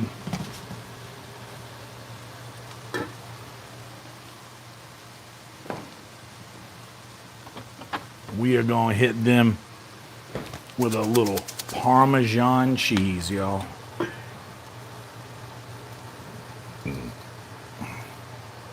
Just a light dusting. A nice little, ooh, there's a flavor every now and again.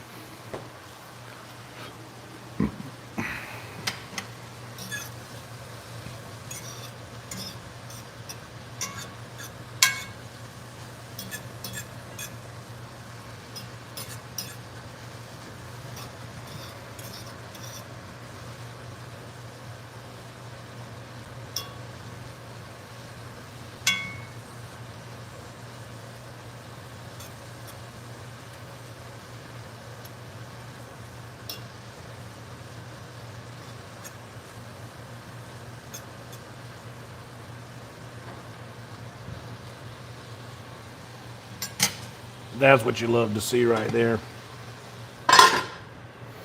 Okay.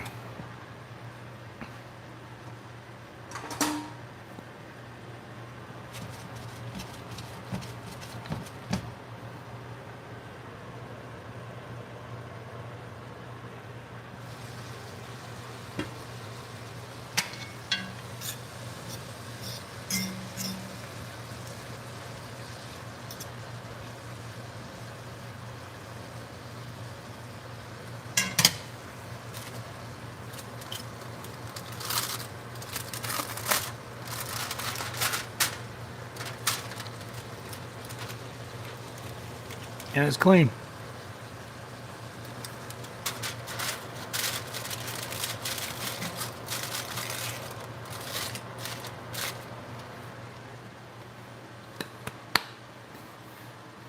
And it's cool enough to go ahead up. Yeah, but I'm gonna give it a wash anyway, just in case.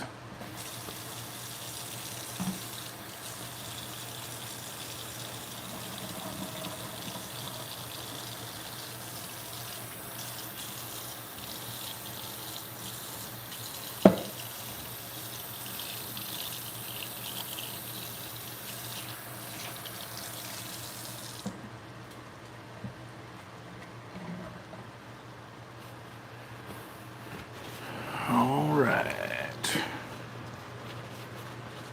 I'm basically cooking the onions and mushrooms the same way I cook my I'd cook my steak, onions, and mushrooms.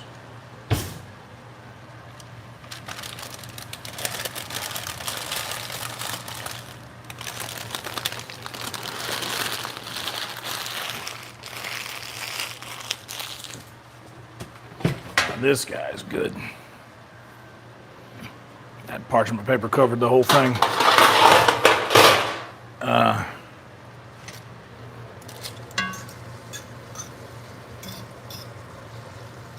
Look at how much smaller those mushrooms are now than they were.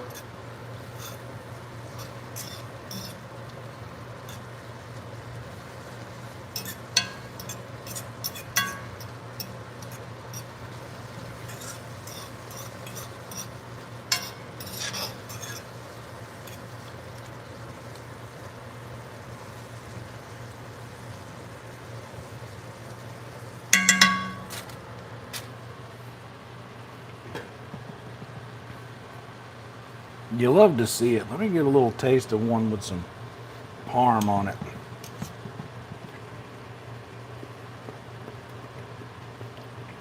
Yep.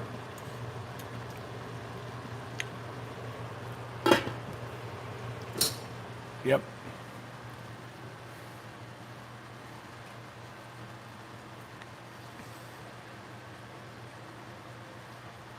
There we go. Everybody stay hydrated. It's time for a sip. It's a sip time.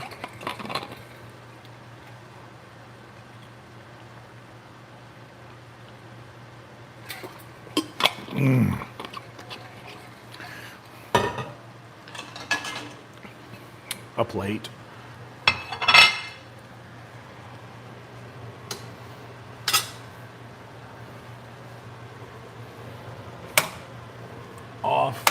Off.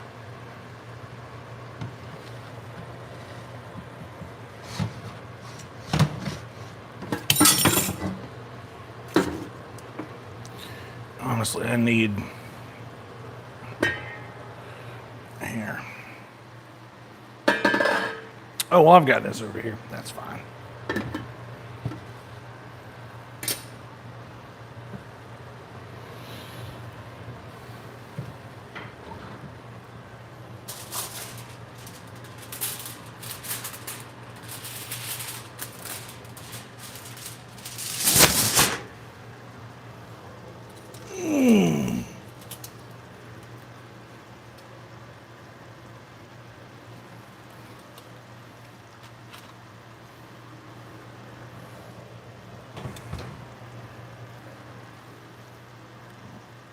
So what kind of temperature we're working with here?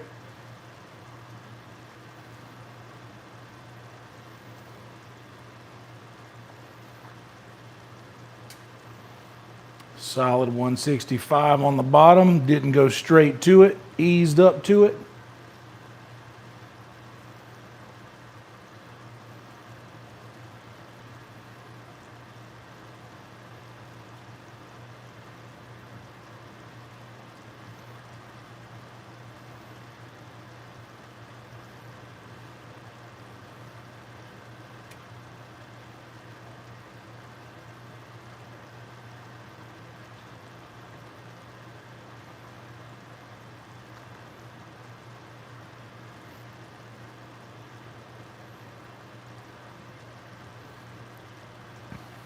All right, so here's what I'm gonna do. There's a couple of them that aren't quite at temperature yet that I like.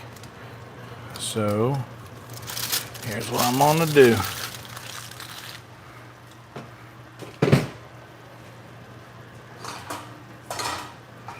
I'm gonna take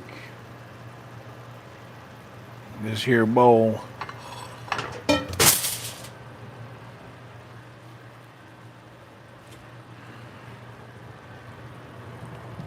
and it's gonna get some mushrooms and onions.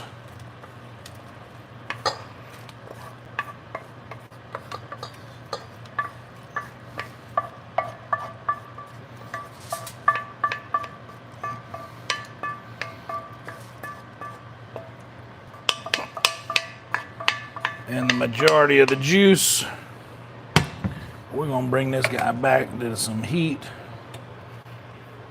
and put these other two back on here because they're not ready to be done yet.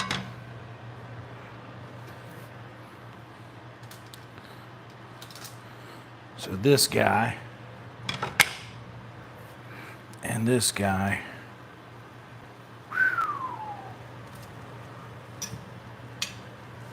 get to go back. And honestly, we'll do that.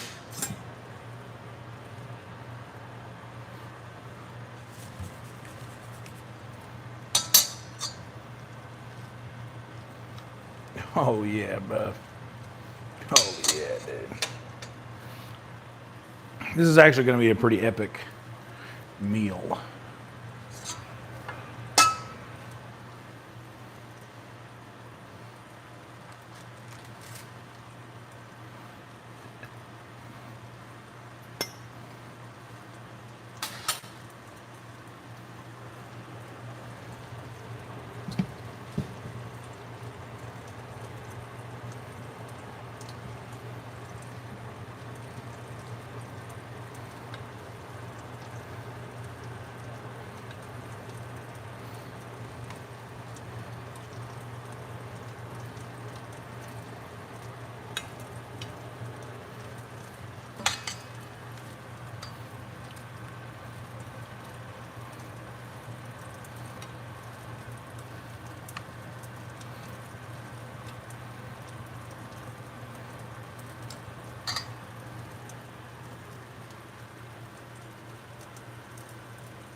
What do you think of that?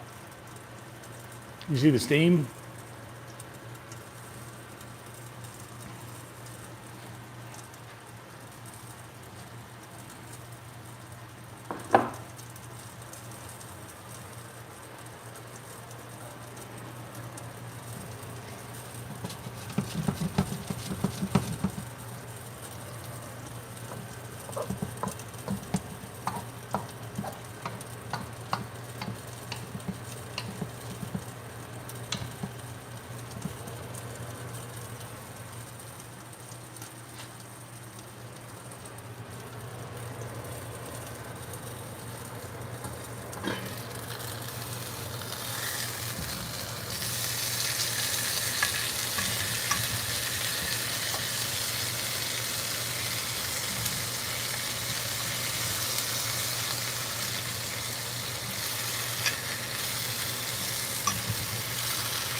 It's nice, right?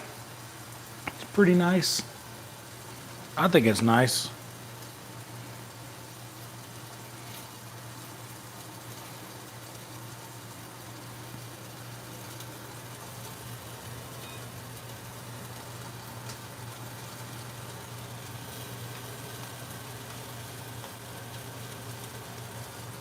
And honestly, go ahead and kill that heat there. I don't care if these two get overcooked. I've got 3 perfect ones that are down here in this. Here, actually, this guy is charged for sure. Okay, hold everything. The mics will come back in a second. We're back now. All right, mics are back. So check these out right here. I put a little butter in the bottom of this, but also all of that in the bottom of this little oven thing. But this is our this is the dish.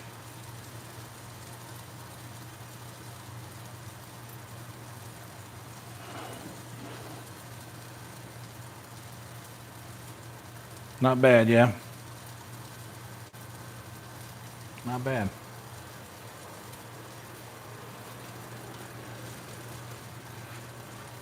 Guys, be sure to like the video if you haven't yet, please. It would mean a lot to me. It costs you absolutely nothing.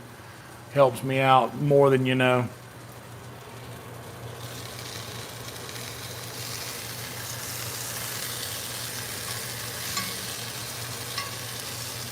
And give it another flip. Honestly, it's got to be done now.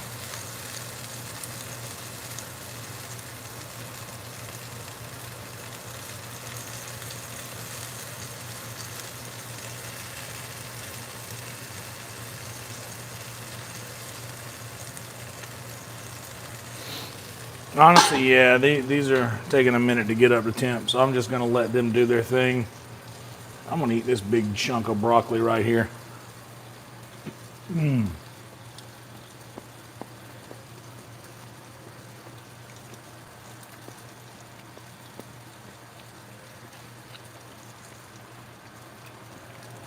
Dude.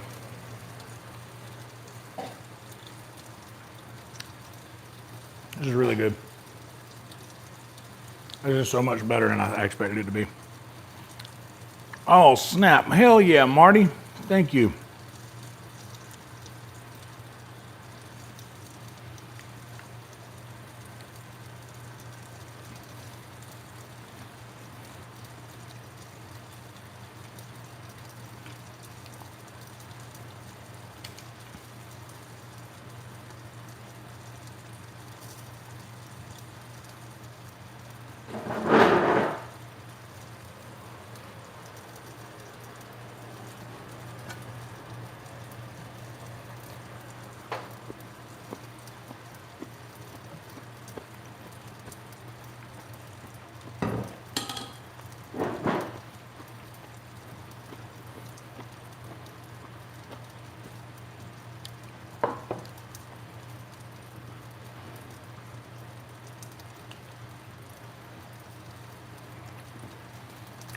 Okay.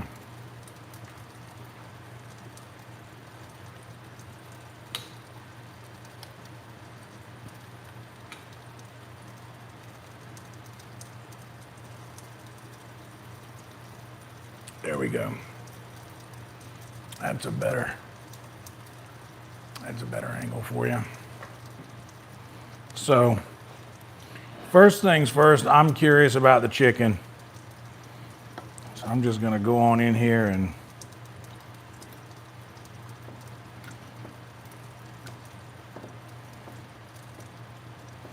take out a big old bite with some skin on it here.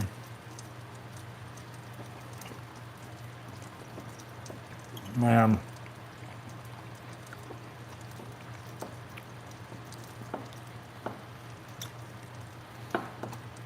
Baked chicken is something I've never done before.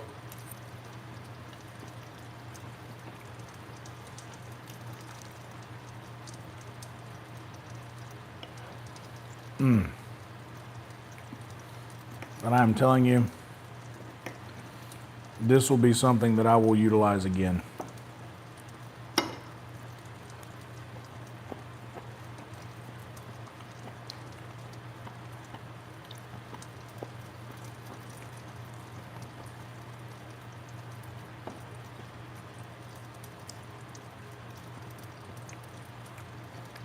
Dude, the skin is wild how good that is.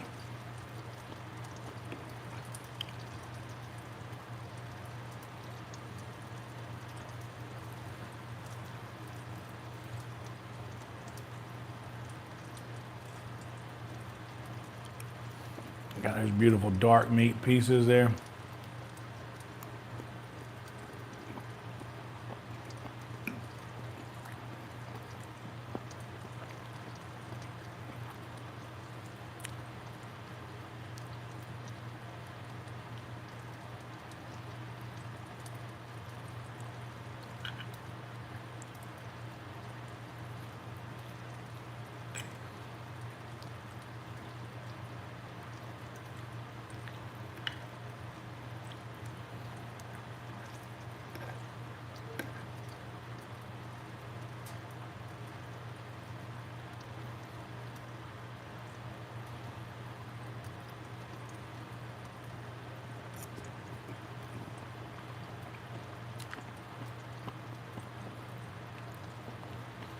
Getting in there with all that cast iron flavor. Man, that's something else.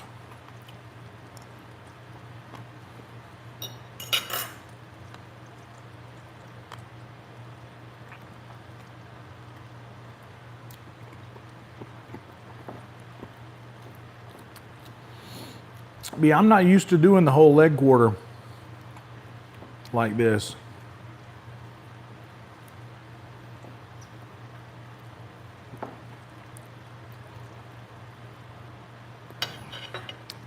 You know what? Roll Tide.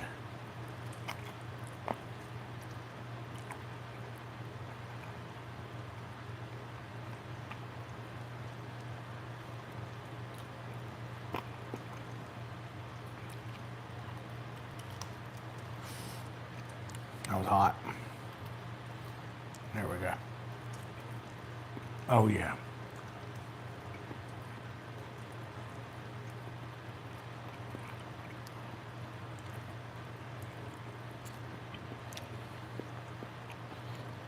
I will take all of that.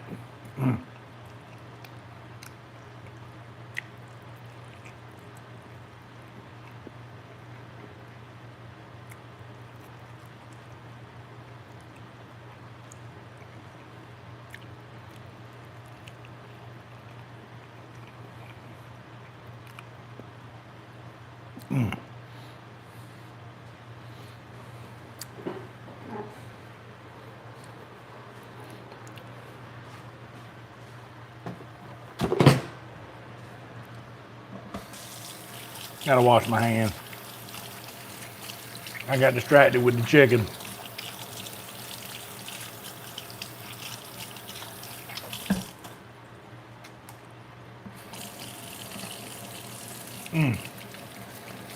Dude, that is so good, bro.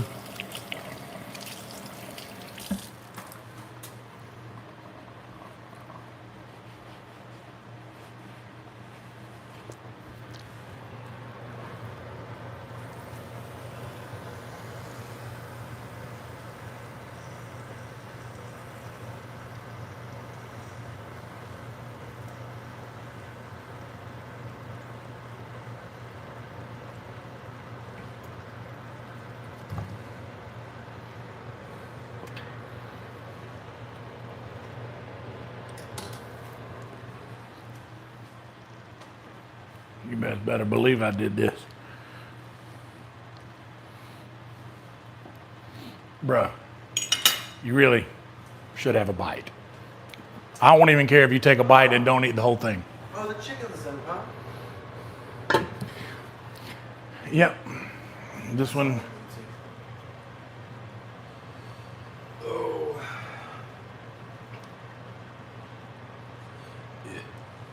You're good. You can feel free. Seriously. It's there's this as well. That's not it. There's this. Feel free. Let's put a cigarette because that's what I really want to All right. Well, roll tide. But let me tell you, Smells good. I saw the walk in there. I can't tell you how impressed I am with myself. I've never done this. I've never done anything like I did any of that. Chicken. I'll say that I haven't done late quarters in the oven. I've only done them on barbecue. That's what I was saying. I've only grilled them They come out great. or the smoker. It's the dark meat. They take a lot of heat. It's good. But just the thighs in the oven alone, they come out phenomenal. Oven baked chicken thighs. Yeah. My favorite fucking thing to do. It's way easy. Feel that right here. Hell yeah. There's still a firmness to the carrots a little bit. Well,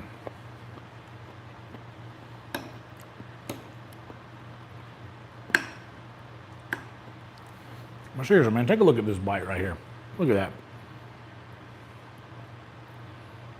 Tell me that. Did I break it? What does the high score mean?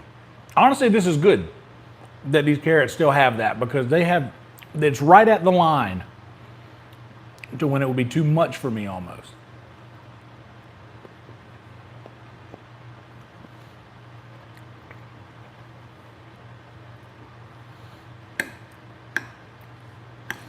Hey, somebody, I would call him, I'd FaceTime him, but I'm using my phone to stream this right now. But somebody get Red Band on the horn. He's got to get a load of this.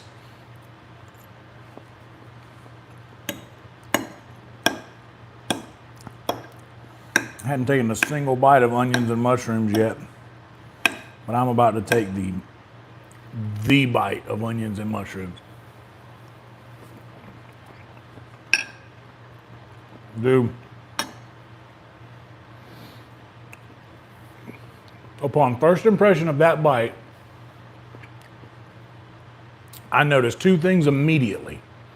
The first thing that I noticed, I didn't put any seasoning on this at all. The second thing that I noticed, it doesn't need it. That is so insane to me that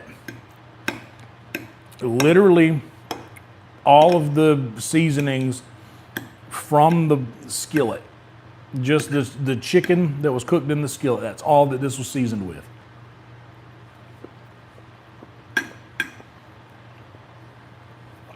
Yo.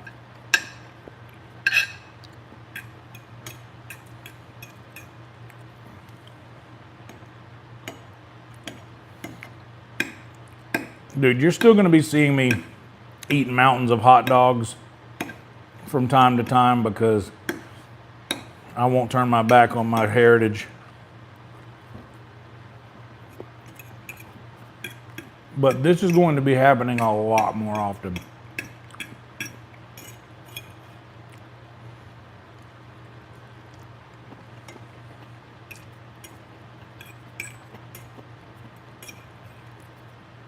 And honestly,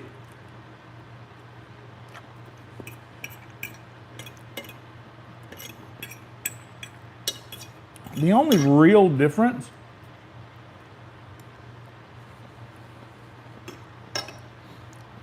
is the prep. I'm glad I had the foresight to prep all of this stuff before I started cooking anything. Because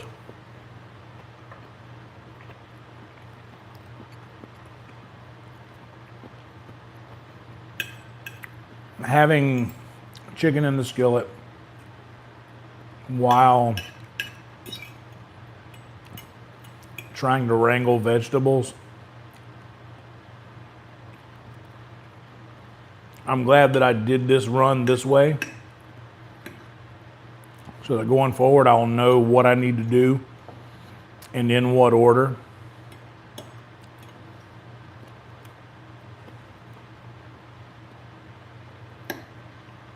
Honestly, I like the broccoli a lot. I'm saving that bite for last.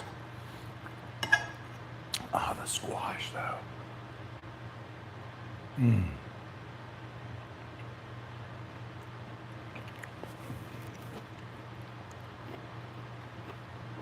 If only you guys could hear. Oh man.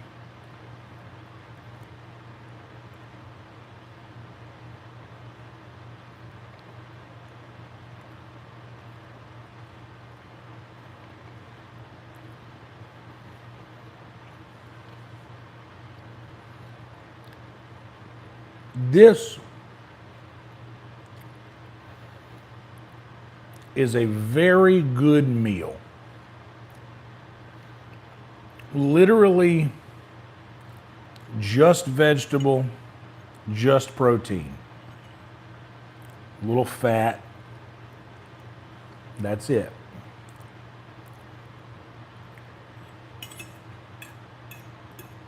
That I don't want. That I don't want. That I do want.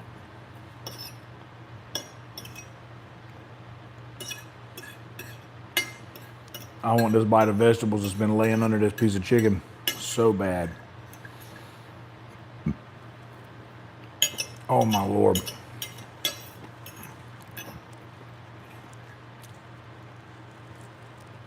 All right.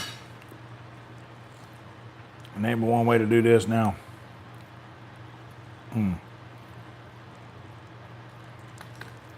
Come on now. Give it a twist. Come on out like you want to. You know you want to.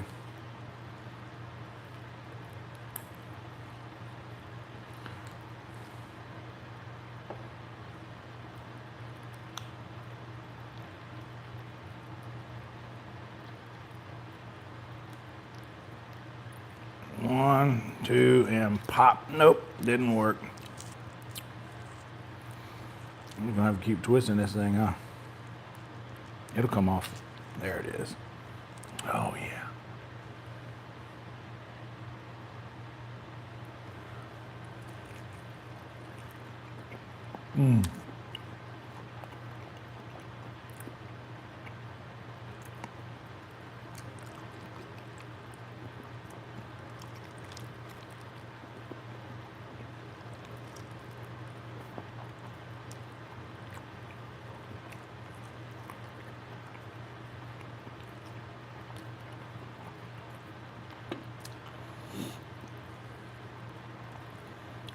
Y'all, this is stupid good.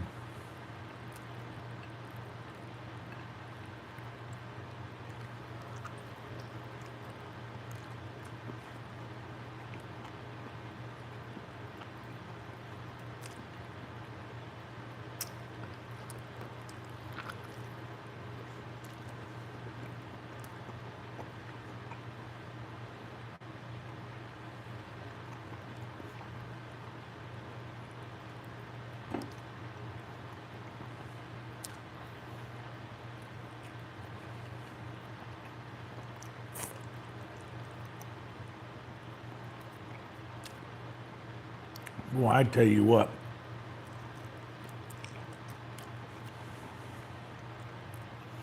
This old boy right here knows his way around a bird.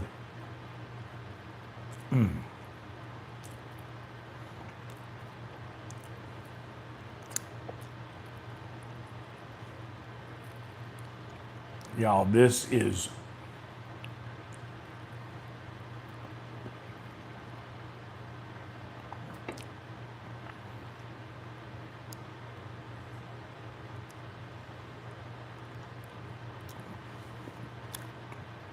bro, I just trying to get a thick piece of gristle out of my own mouth just now. I felt like I was trying to take a ball from a dog. It just, it just, I just kept gnawing and kept gnawing on it, and I wasn't quite letting it go. It was just like fighting with myself to get. God Almighty, dude, I'm serious. That's so ridiculous.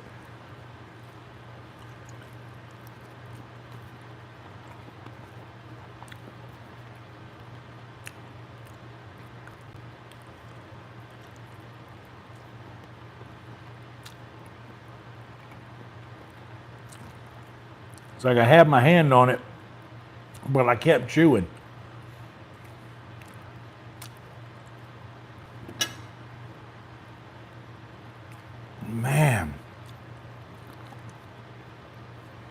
also, don't be weird. Eat with your hands sometimes. It's like sometimes you need to.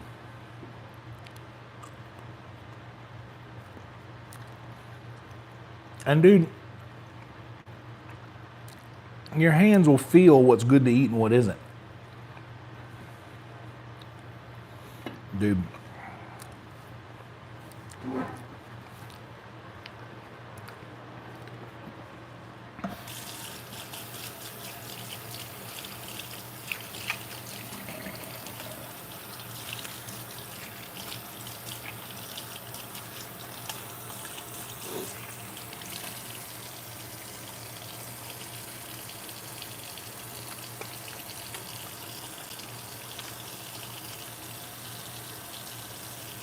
Dude. This right here, y'all. I think this is gonna go into rotation.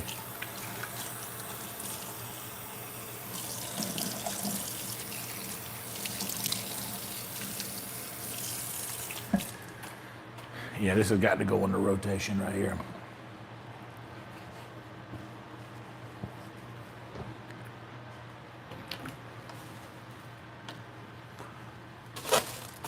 This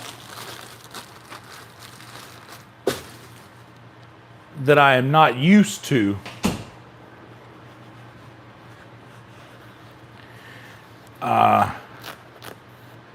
and without real instruction, I think I can say with confidence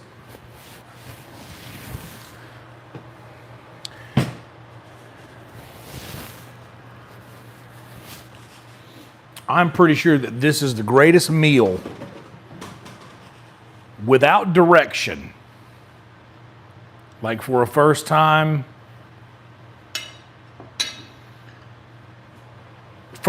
cooking something.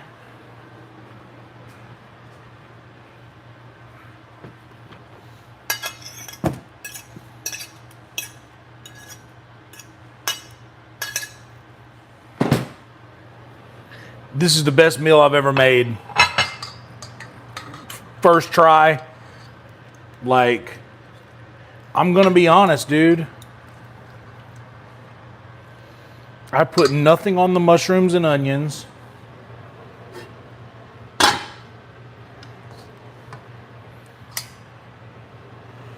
mean, the vegetables. You guys saw what I did to the vegetables. And they got basically the same treatment my other stuff usually gets.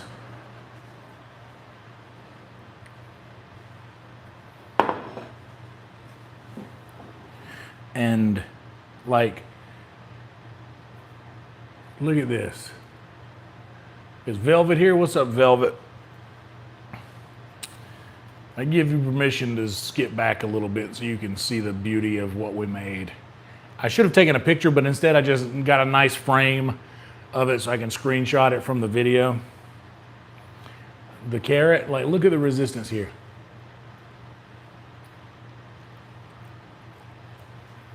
Like,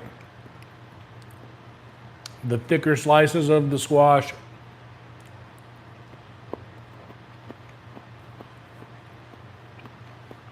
got a little bit more bite. But dude, that's the only thing I would do differently, I think, is doing things like this. It would probably do a little better to have a mandolin so I could get an even slice. That way they would all cook at the same speed. But I gotta be honest, I didn't know. I was just going by. Oh.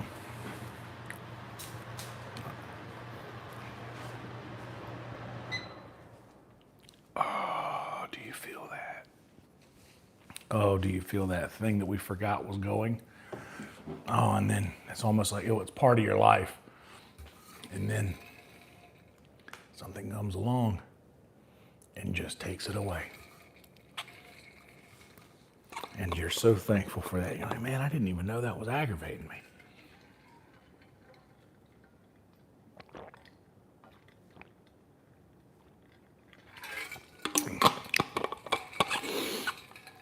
Oh, man.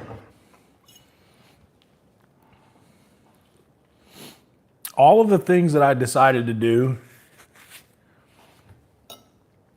like in the preparation of the vegetables, I literally watched a handful of videos on broccoli, just broccoli.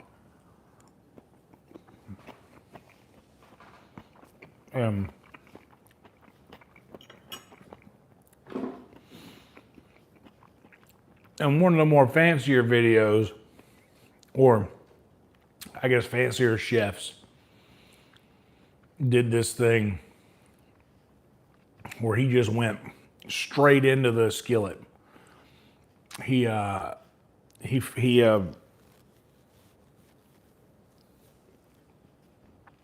in a pan, put the broccoli straight in, and after the end of it, it looked really good, but it also looked kind of, you know how sometimes it'll look glossy, like in the wrong way, like in not the way you want it? Like there'll be like a sheen to it that isn't like a, oh, wait. Oh, I see what's happening there. That's the mic clip. That's not this guy. There we go. So, but yeah, it looked like, oh, that looks like that'll be a little too firm to my liking. That looks more like closer to the salad broccoli. But I watched an older person do it, and they boiled it first, but then they finished it in the skillet. And I thought, like, I think that's the way I want to go. So I went the same route with the carrots. It was a good move, I think, to boil them both for a time to get them closer to the consistency of, by the way, I don't have a effing clue as to what I'm talking about. I have no idea what I'm talking about. I'm literally talking on my ass. I don't know why, or I don't know why I did what. I don't know. All I do know is that I thought, oh, the carrots are a little harder, so they're probably going to need a little extra time than the rest of it before they go straight into the skillet. So I was literally just applying like general cooking logic to why I did these certain things. And I got to be honest, like zucchini, squash, broccoli, carrot, like this is all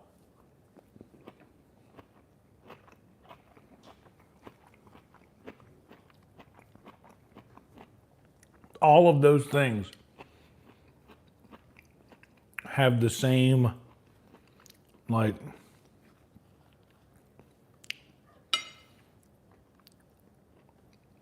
oh man, it's just cohesive. It's just so cohesive.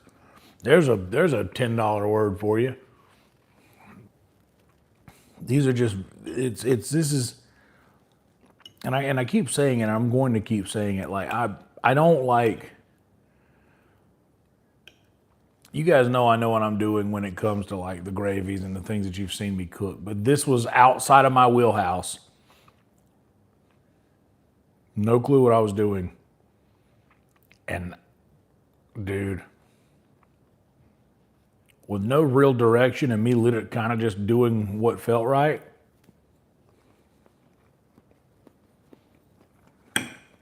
this turned into an incredibly surprising dish. I am so fucking surprised at how good this is, man.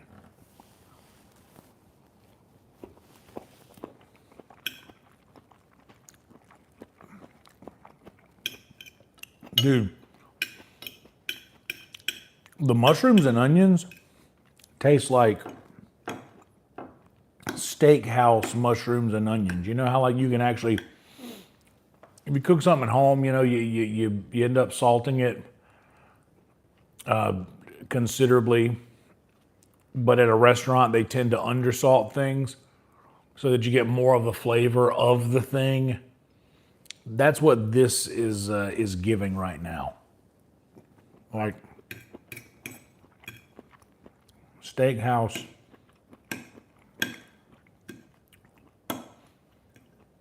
The flavor, man. And just these are very,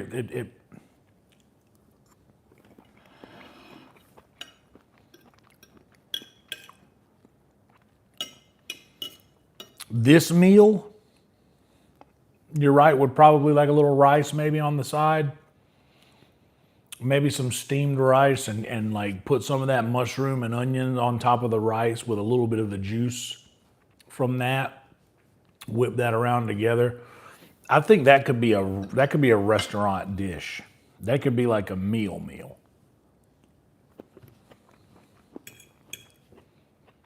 Guys, did we just level up?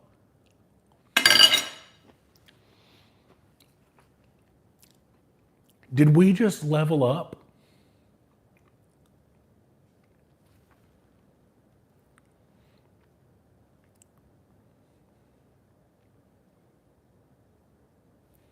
I think we just leveled up. And also, I think we're going to be using our points on health.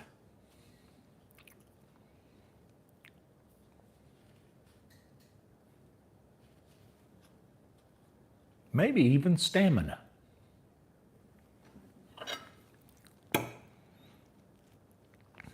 This was kind of a tongue-in-cheek thing.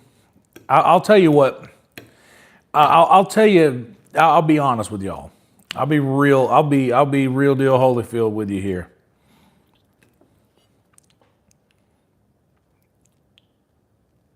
This is the kind of thing I would say in like a driving talk, because this is something that is intimately personal about me, that I am very closely guarded, that I don't reveal this side of me to a lot of people. But like, I'll tell you what I had in my mind was that I bought all these vegetables.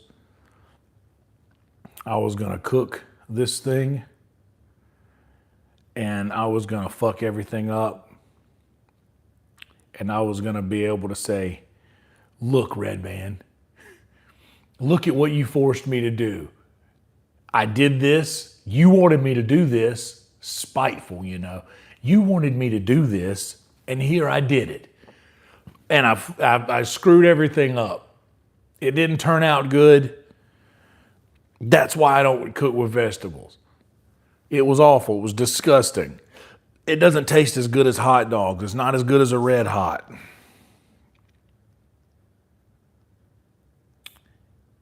But that ain't what happened, is it? Like, I think you guys know me well enough to know when I'm genuinely enjoying something. Dude, this is good.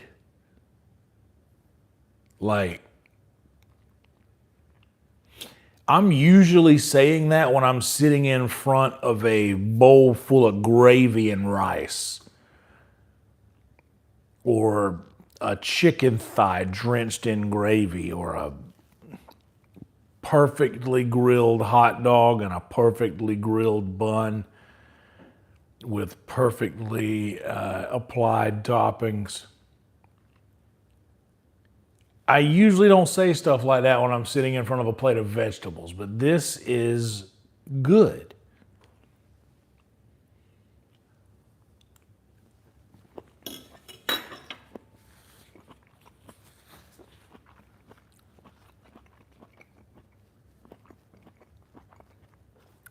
I went back for more vegetables.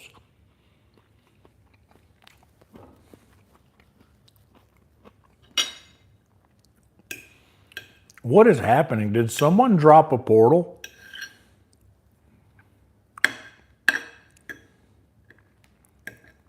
What is happening?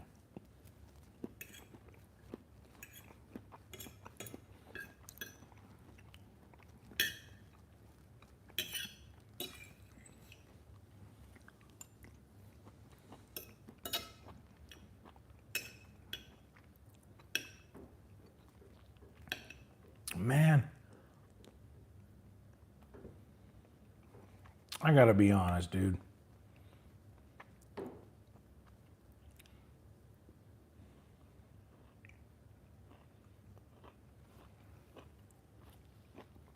It's really good.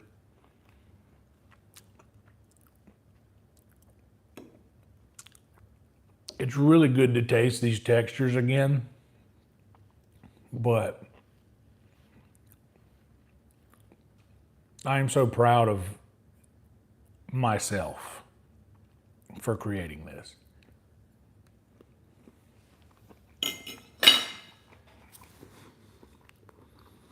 Nothing canned, nothing frozen.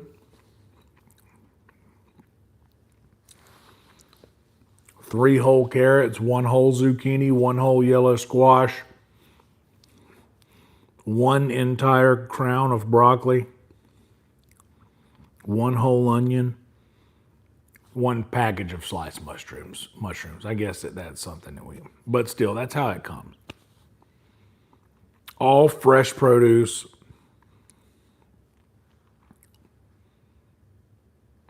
The chicken is nice. It's weird though. Not weird. Weird's not the right word. I guess weird is as good a word as any, but it's weird that I'm getting, because I finished them in the cast, or I did them in the cast iron, and they're nice and crispy. And then I go into the oven, and then that softens them up a little bit, but helps them cook a little more thoroughly. So you kind of have the crispiness of the exterior has been softened a little bit by the oven. But that was obviously, because I don't want to have like cold, that's more often times than not. Whenever I eat something, the meat is like, it's good, but it's not as good as it could be if it were still warm. So I think going in the oven with it is a nice way to do that. But I think that after coming out of the oven, I think it does need to go back in the skillet to kind of give it that extra little, just to crisp up the outside again. Which the ones that weren't done out of the oven, that went back in the skillet, I just ate that one second, and that one was a bit superior than the one that just came out of the oven. But man, you forget how sweet carrots are.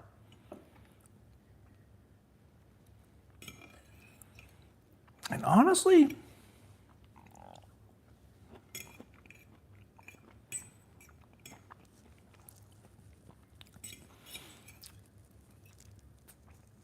usually because I'm eating it with the meat and not by itself,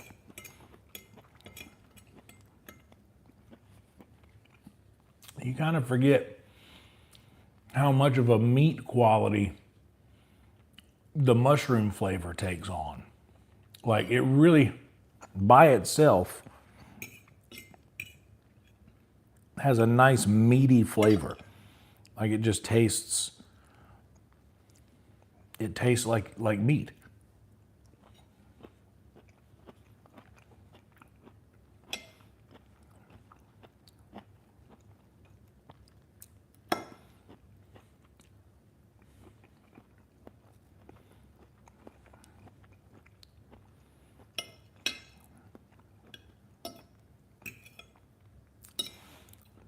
This reminds me of like running back up with some old church friends. Oh, haven't seen you wholesome, healthy people in a long time. How have y'all been? Me? Oh, nothing. I've been living a life of sin, eating hot dogs every night.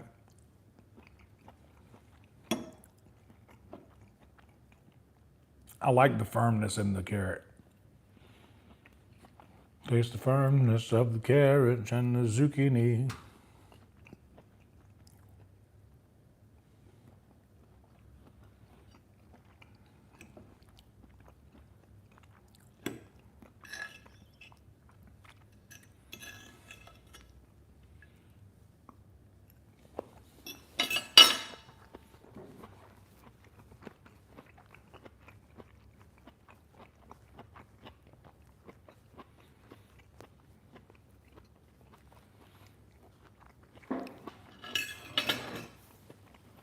So,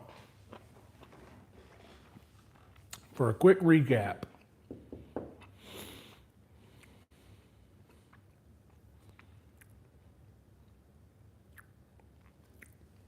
usually do leg quarters on the Traeger and then sauce them and take them to the grill.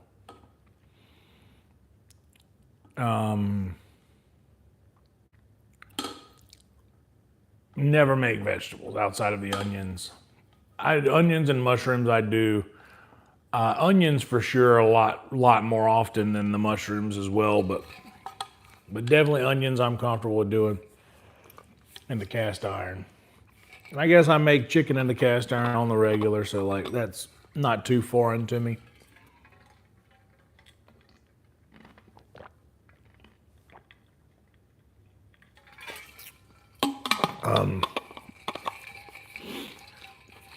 But basically, I never used the wok. The wok came out tonight. I've had that wok a long time. It did a good job, by the way. Something to note. I use the wok and cook the vegetables on the small eye. This is something that's interesting. I used the small eye on the stove for the wok, and it was fine. Wok has a small bottom. The small bottom worked, but also I just kept shaking it back and forth, dude. That's how you use a wok? Exactly. Yeah. So. Well, the small eyes could be perfect for it because it literally takes the whole bottom of that. Yeah. So like, makes sense. It smells good, dude. I ate, or else I have some in the fridge tomorrow. I'm definitely gonna fucking rob you. Hell yeah, there's definitely gonna be some in the fridge. Oh, I know. But yeah, like using the small eye on that, I didn't expect that to work as well as it did. So, but it's good to know now that I can do that because I'll be able to use that more often. Because it's a good wok. It's heavy. It's got a good heavy grip handle. You're not going to send flying across the stove when you're trying to flip some veggies. But that'll be the premier cooking source for the veggies going forward, I believe. I think I knocked the method out of the park. And I know you guys aren't able to taste, but Netflix is very peculiar about things. And just for him to be able to, let's plug the power. Juice. Just for him to say what he said, looks or smells good. All the right things.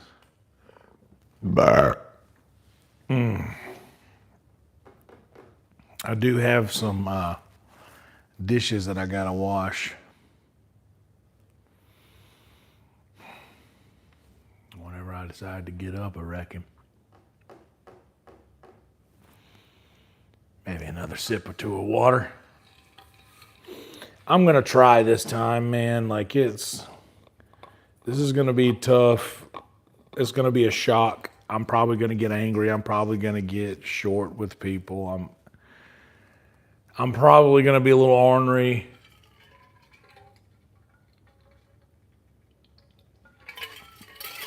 Come on, ice. Just get out of the way and let me get some water.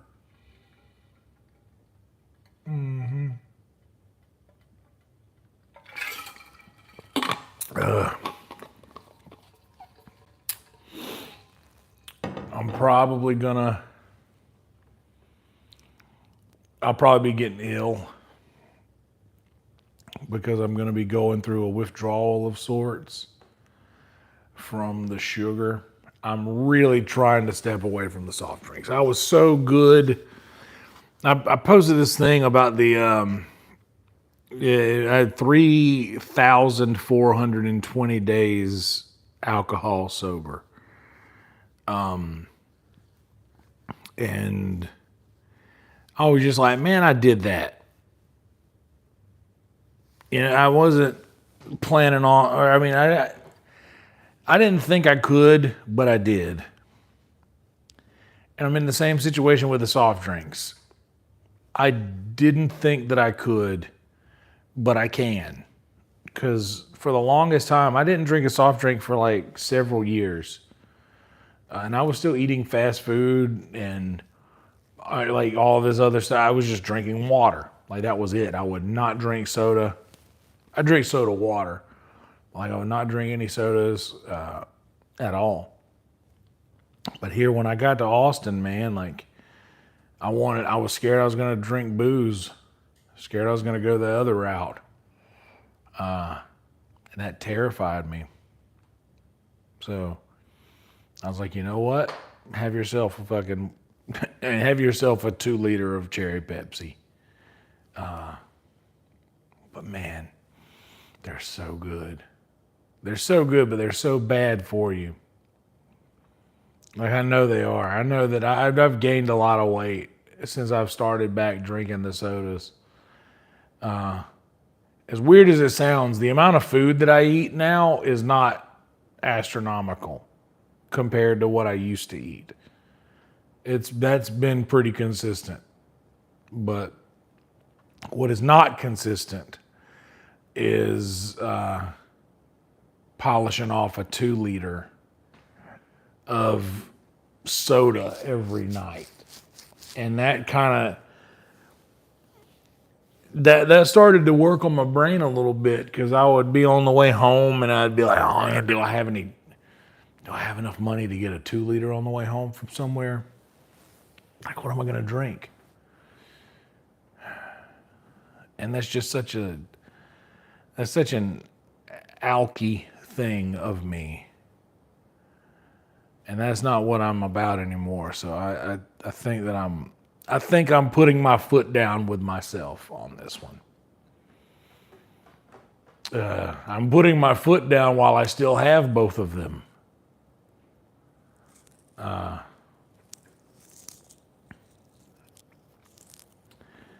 And you know, the craziest part of all of it is that I love water. And for the longest time, I would say, you know, there's no better, like, out of everything that man has tried to do, they have never come up with anything that can match the taste of water. For me personally, there's videos from years ago of me saying that. Back when I wasn't drinking anything except for water. It was just, God, I love it so much.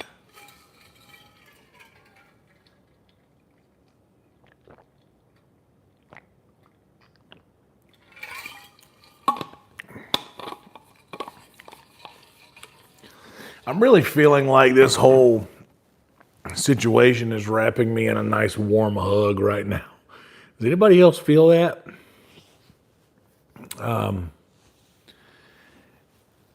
It just, man, it's like I said, it's like running up with an old church family again, you know, like these folks that you've known for so long.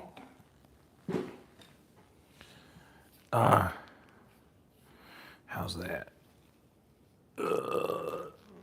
Let's give it some. Whoops. That wasn't directed at any of y'all. Apologize if you were caught in the crossfire. That's good. But this just feels like running up with an old church family again. You know, it's like, you know what this is. That just got me choked up a little bit to think about. This, I saw the sweetest, you heard me say her name earlier, Carrie Mitchell. There are certain, Carrie and Brett, there's certain hugs that you get from people where you're like, wow, this is real. They mean this. I get that today. And then it literally feels like this meal did that exact thing. All right. First things first. Let's put this stuff away. Okay. What's the best? Do I have? The mushrooms and onions will be contained in this guy. And don't forget, we used this earlier, put on top of the chicken. You'll notice I do this a lot. I have I'll just sit a piece of aluminum foil that I used to do something like over on the toaster. Do that. If it's something that you cooked with or whatever have you, keep it. If it's not like trashed completely, like if you just use it to cover a thing, you can also wrap something in it later. Like that's a recyclable kitchen thing that you should know about. All right, let me just put these mushies and onies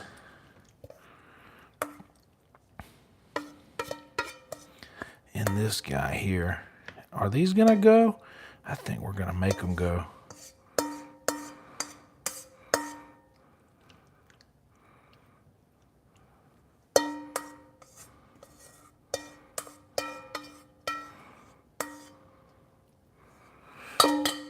Okay.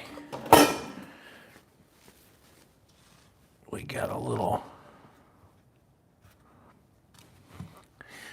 containy-wainy of mushies and onions. And honestly, this guy right here would be perfect for the remaining veggies. This thing isn't even, yeah, this is cool. The little red light's not even on the stove anymore.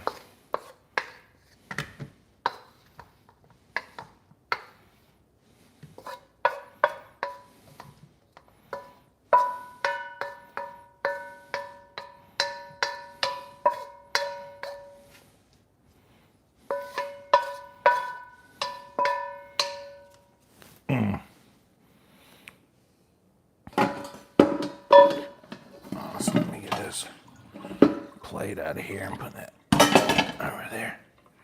I don't want anything to hurt that plate. It's my favorite plate.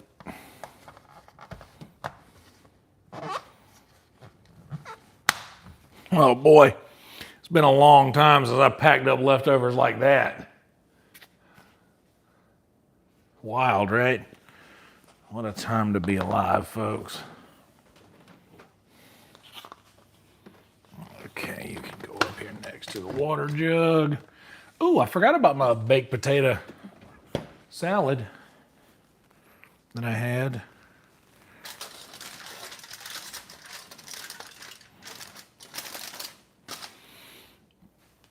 Okay. I don't want to lose any of that juice. I don't want to lose that juice tonight.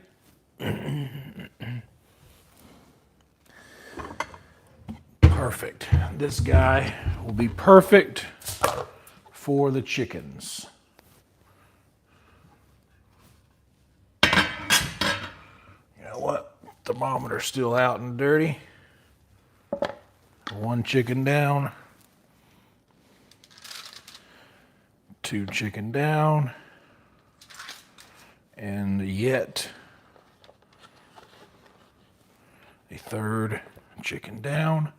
Now for the fun part. So far,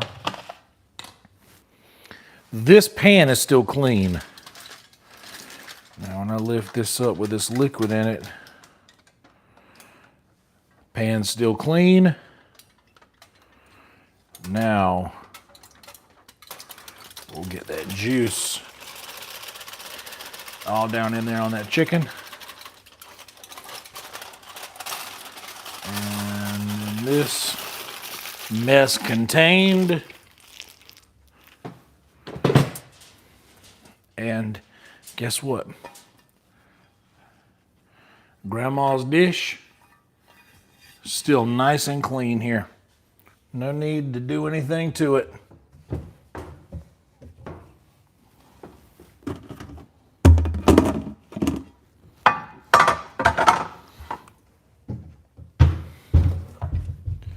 Okay. Oh man, you guys got to see this. Dude, look at this, man.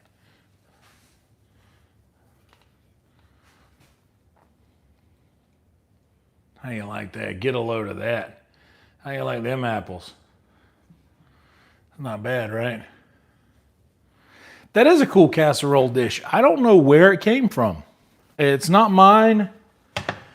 It's probably Tony's. Tony probably left that.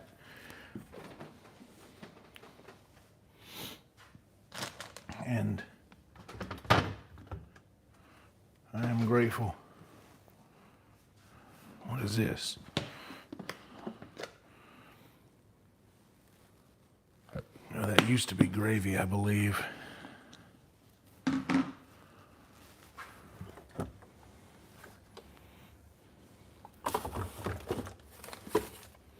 Didn't even have to use our emergency chicken.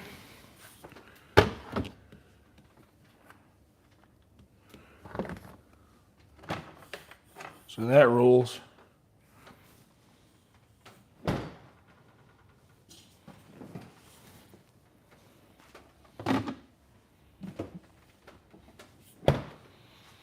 I'm going to put that back in the refrigerator just in case it's like, whoa, watch out. Would you, someone's knocking, would you let them in?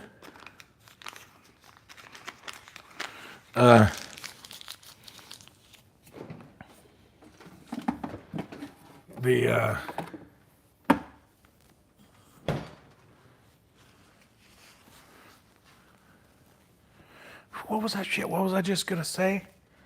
I lost my whole ass train of thought.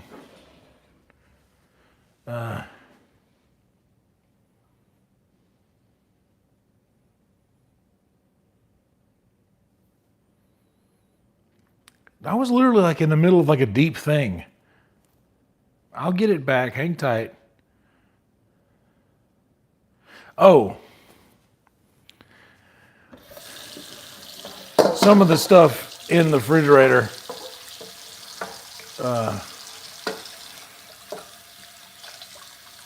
Some of the stuff in the refrigerator isn't mine. Some of it is. To be honest, I can't remember.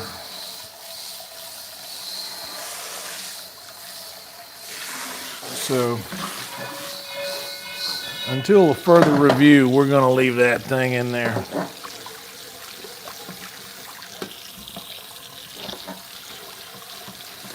So for this, the wok, I'm coming in with just hot water and the good old scouring pad.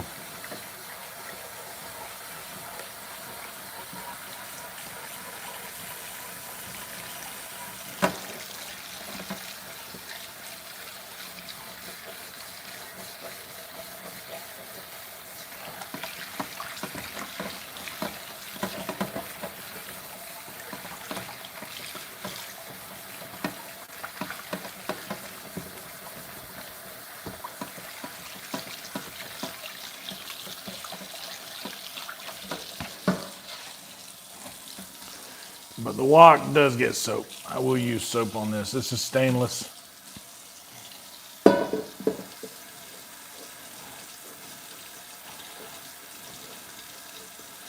I've had this guy. You know what? Fun fact.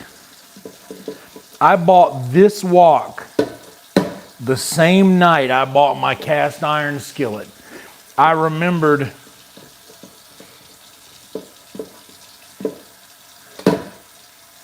I was walking through. I got them both from Walmart.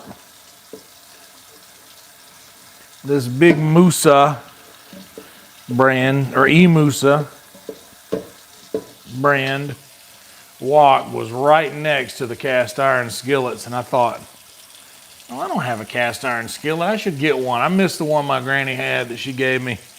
Maybe I'll get one and I'll keep it and get it in about as good a shape as she had hers in. Which this one ain't even closed yet, but it's shaping up. It's shaping up to be a good granny skillet. But then I was like, oh, you know what? I also don't have a wok.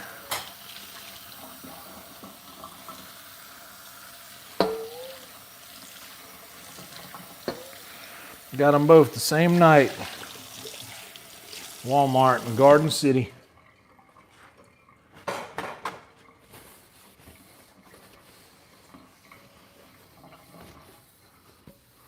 And man, it is, dude, it's just, I just want you guys to see just the richness in this. Look at that guy. Look at all of that. That nice color. That bronzer on the back. I got it unseasoned and seasoned it myself. I literally seasoned this guy on one of those like little piece of shit, what do you call them? Coil eye stove tops. That's the kind of stove I had back in my old apartment.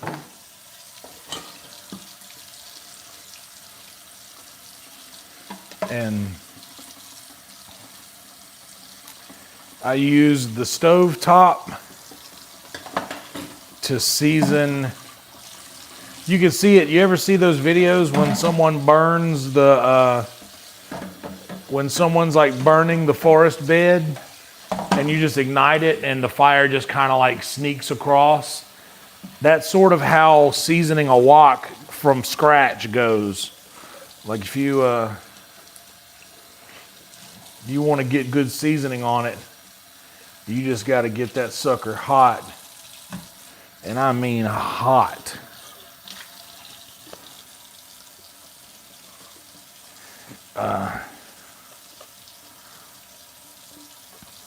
And it literally just, you can see the skillet change color. In fact, there was only one part that I couldn't season good,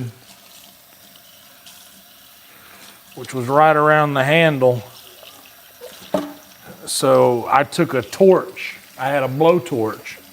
I took a torch to that part, so it ended up turning like a different color than the rest of it.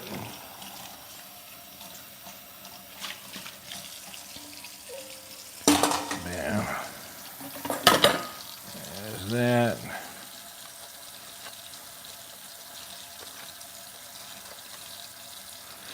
And all of these dishes that I use, normally after I do a big cook, I'll load the dishwasher up, but for many things as I cooked, all I used were these tiny little mixing bowls, which are nothing to clean. They're just so slick.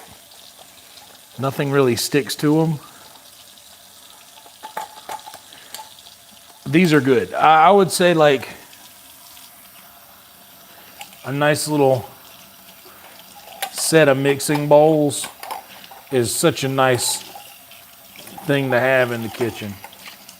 If you don't already, I would suggest everybody invest in some, like just a decent set of mixing bowls. It really,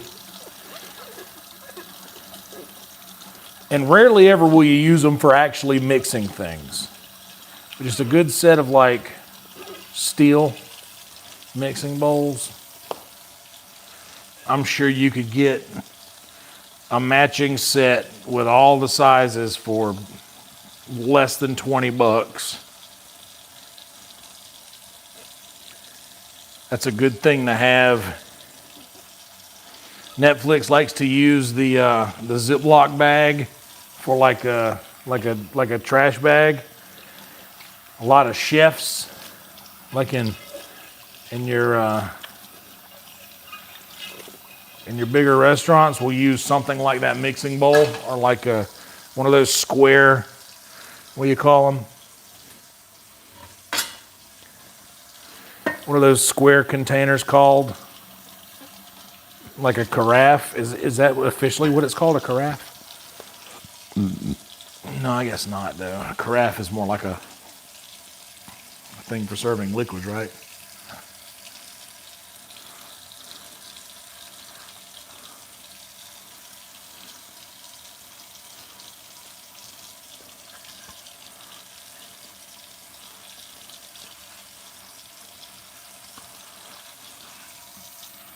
I also do mostly open air cooking, but I covered up a lot today. I used a lid today more often than I ever would. And to be honest, I probably would have been a little, if I knowing,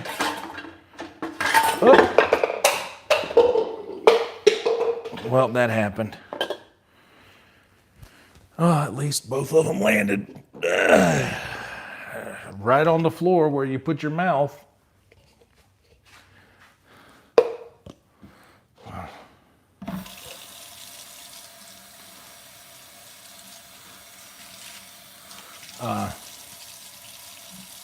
Anyway, good mixing bowls are good to have.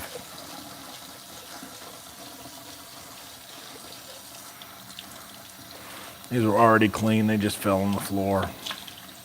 So I'm cleaning the lip. It could have been so much worse. There was actually glassware over there. It could have fallen. That would have been so bad.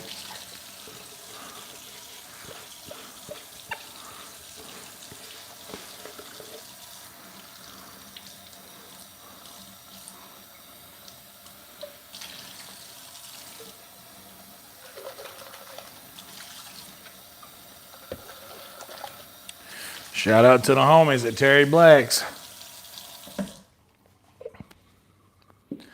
Those guys take care of the comedy scene more than anybody else. I do have a couple more things to do, but I'm not going to be able to concentrate on anything else until I go hit the head real fast. In fact, I'm going to leave y'all's microphone right here and get it when I come back.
All right. Now I can finish. What else do I got here? The little stuff. The thermometer.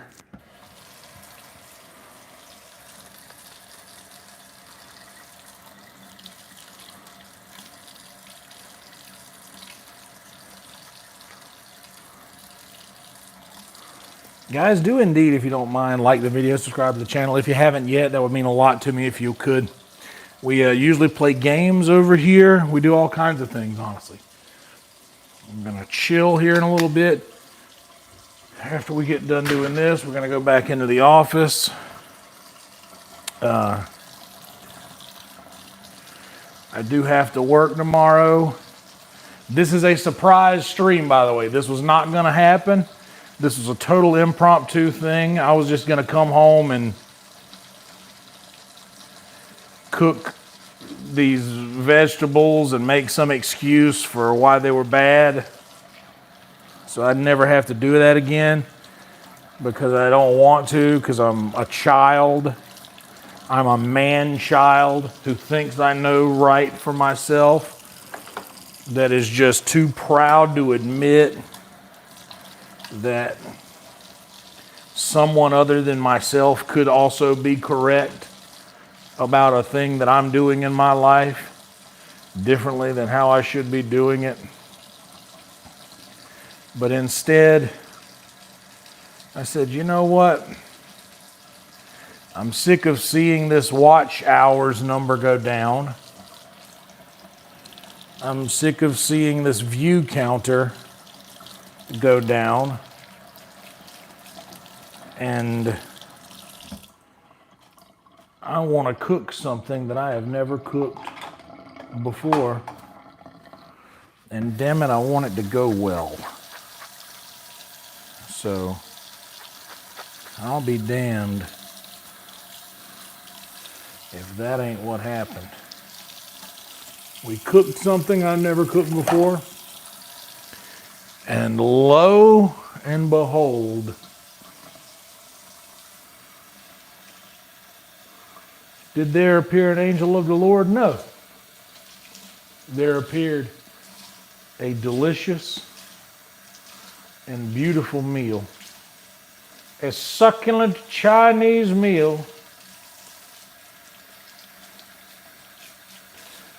Not exactly Chinese. We did prepare it in a wok, so I guess there's that.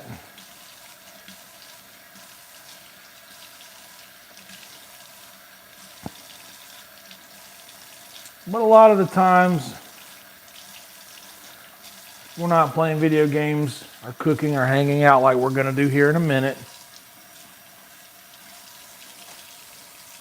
I'm posting a lot of cool clips, comedy stuff, funny things. And if you would like to subscribe and be a part of that, well, we'd love to have you. Got a good crew of folks hanging out in the chat all the time, and I'm sure you guys see there already. All right. Let's get this guy in here with a little bit of wetness.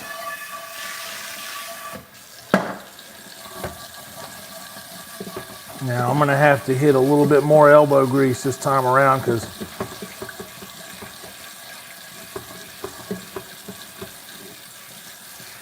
usually we'll be making gravy out of this here.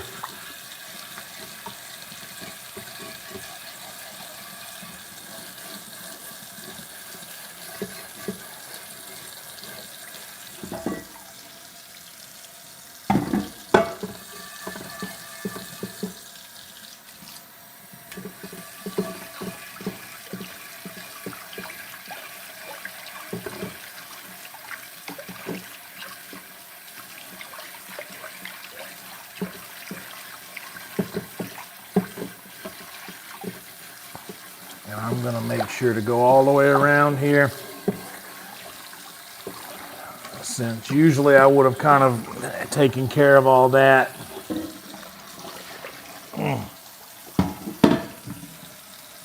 Now use your fingers, go around the thing. That feels fine to me. Doesn't feel like there's any resistance. I'll say again, I do not use soap in my cast iron, because I was raised not to. Cast iron is an element. Nothing gets hot enough for anything to bind to it. All right. Now let's get this guy over here for the time being. Now we go around all of these little paper towel pieces and give the stove a real good wipe. And give it a once over with the wet napkins.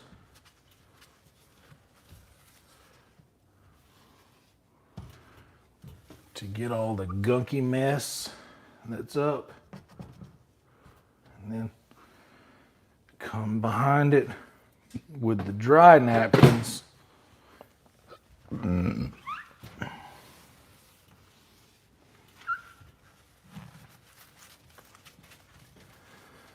And then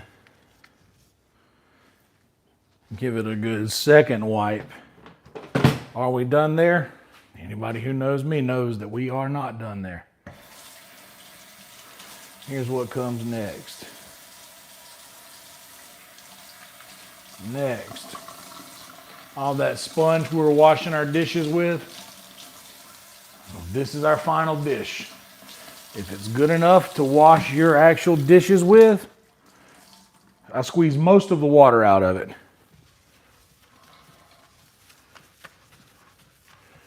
It's good enough to wash the stove. Your stove is a dish. You prepare foods on it. You prepare raw meat there. It's a dish. Clean it.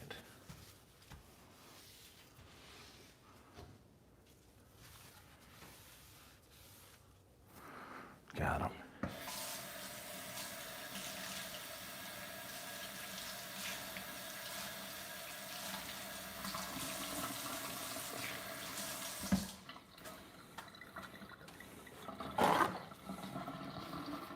And just a couple of paper towels and just wipe it clean. Everybody knows this is everyone's favorite part. Everybody shows up for the cooking, but they stay for the stove cleaning. Everybody likes that. All right, now get our cast iron back here on some low heat so that y'all know why in the chat. You've heard me say it 1,000 times.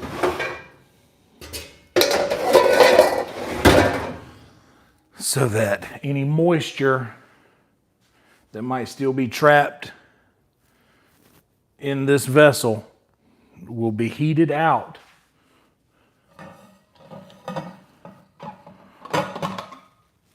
So that when we go to seal it with the oil, there will be no moisture anywhere in it that could potentially lead to cracks and other unwanted effects in your cast iron.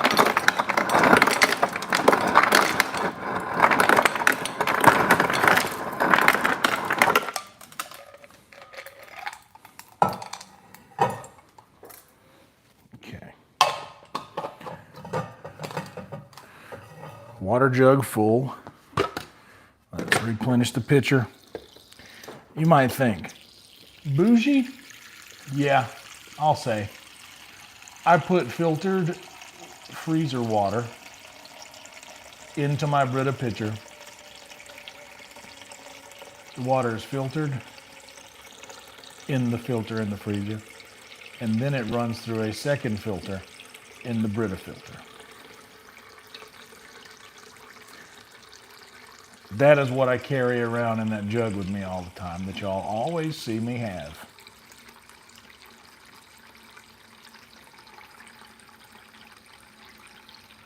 It's filtered water.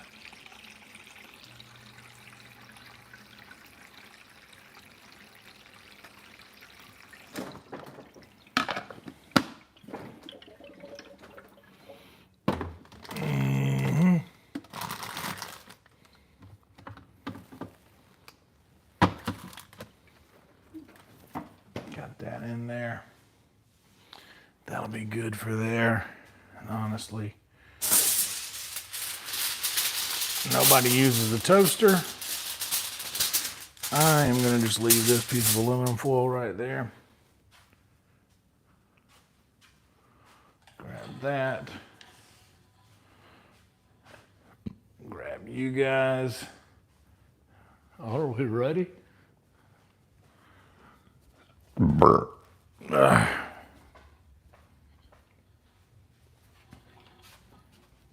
Oh, yeah, we made it. Okay.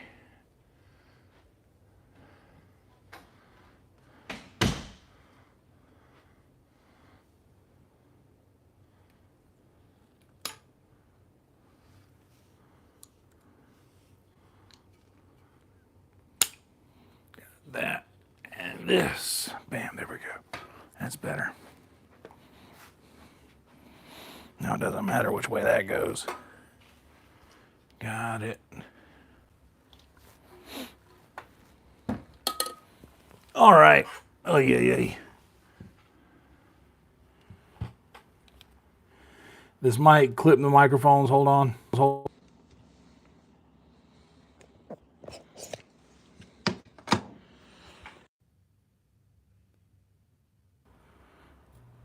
Okay, we're back. There we go.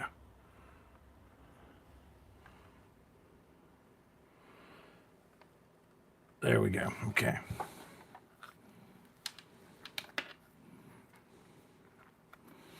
Now that that thing's been plugged in for a while, I'm sure it's got plenty of juice. And we'll see if it needs more soon. Ooh. That sucks.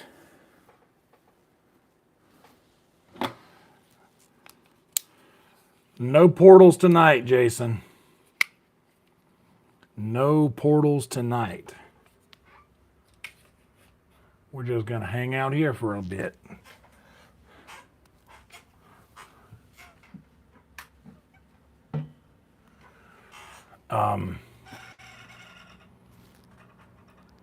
This pitiful little fan.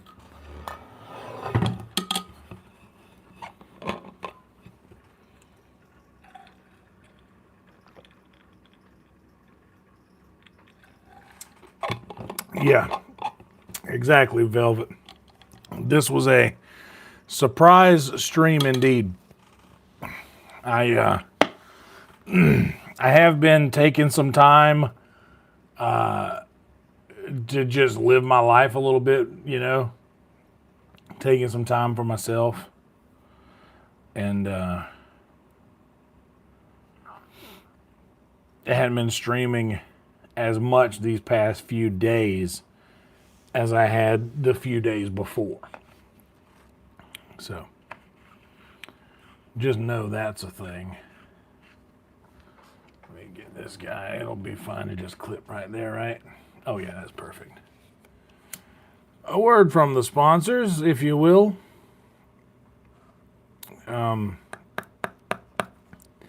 Yeah, I know you. We all enjoy hanging out with each other, but you know,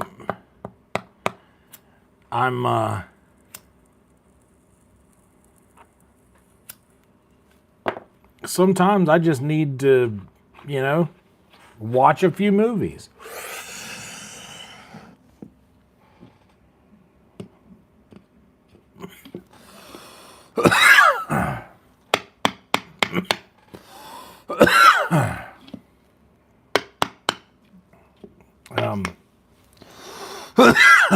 So, I mean, you kind of got to, man. Like, thank you, Velvet.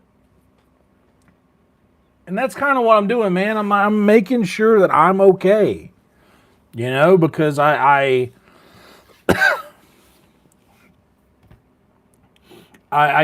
get not okay sometimes, and that's fine. Like it's, but I think everybody goes through that. It's not, and I'm not saying these things in a woe is me type thing. I'm saying this thing is that like I do this too. That thing that we all feel, where we're like, oh,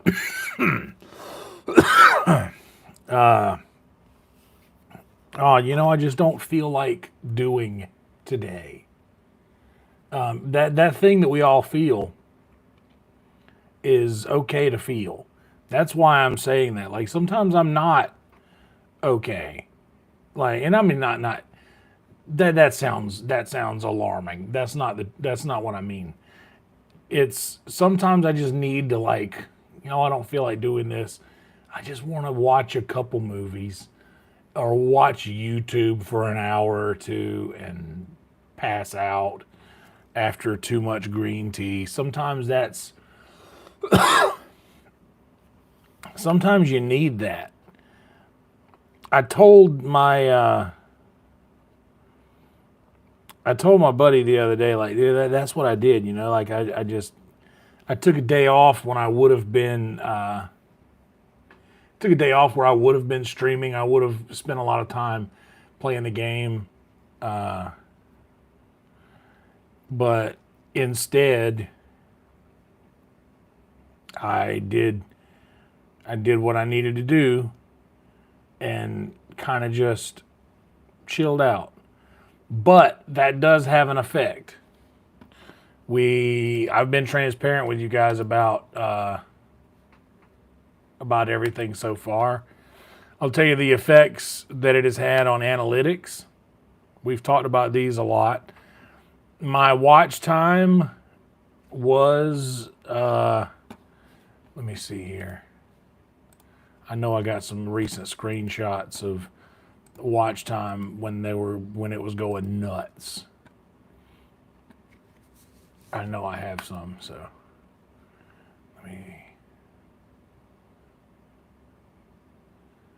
where's my most recent?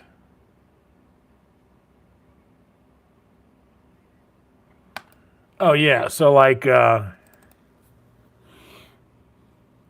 when I had 1,624 subscribers, which was June 25th, I was up 85 subscribers in the last 28 days. It was up 85 subscribers. I had 55.4 thousand views, 57.3 thousand watch hours. And like I was like the revenue was good. But right now I'm about more than $100 less in the estimated revenue than that month. I am 13 subscribers less, or 15 actually, 15 subscribers less than that. We're at 70 plus subscribers now. Only reason I'm telling you guys this is I know some of us nerd out on the analytics of this. Because this is our channel. It's not just mine. We do this together. I'm transparent. So our watch time hours for the month of June was 57.3 thousand. Right now we're at 35.9 thousand. So it's a little bit more than 20,000 less watch hours. And we're about the same less views. So just taking off a few days in the month. Just taking off a few days in the month kind of will affect your channel like that. If you're interested in the back end sort of thing like that, like that's no different than I've always been with you guys. We've had analytics check-ins for a long time.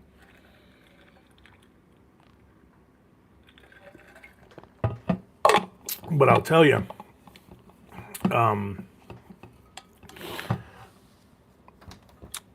that it's pretty insane that the number that we're at right now is astronomically higher than like it's so crazy what, oh no, things kind of dropped off a little bit, but they're still way up there, like I think I was going around saying this, oh yeah, in a couple months I'll be able to pay rent with this thing. And that got me to thinking like, oh, well, I can, I just, was looking at those numbers and I wasn't really taking into account, dude, that means you're going to have to stream. And I was streaming a lot because there were no virtual Red Bands because Red Band was out of town. He was in Gary, Indiana.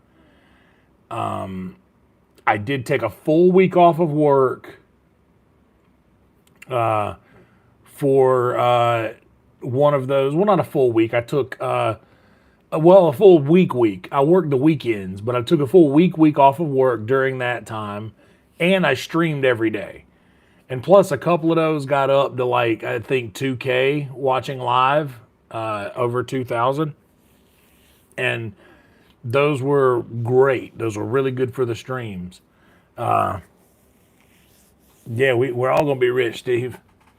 But there was a couple of those that went nuts. And it was pretty awesome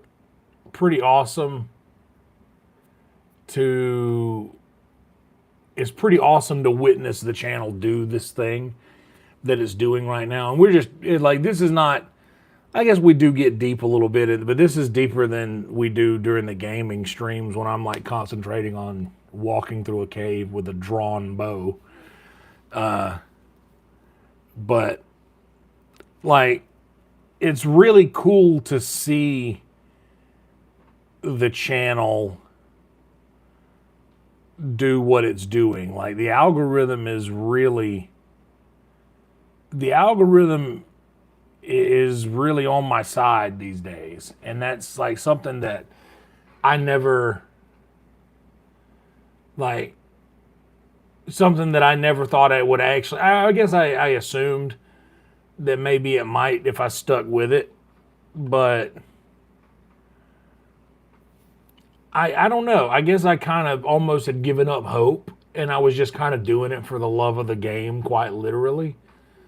But then people kept showing up, and it became like a nice little hang.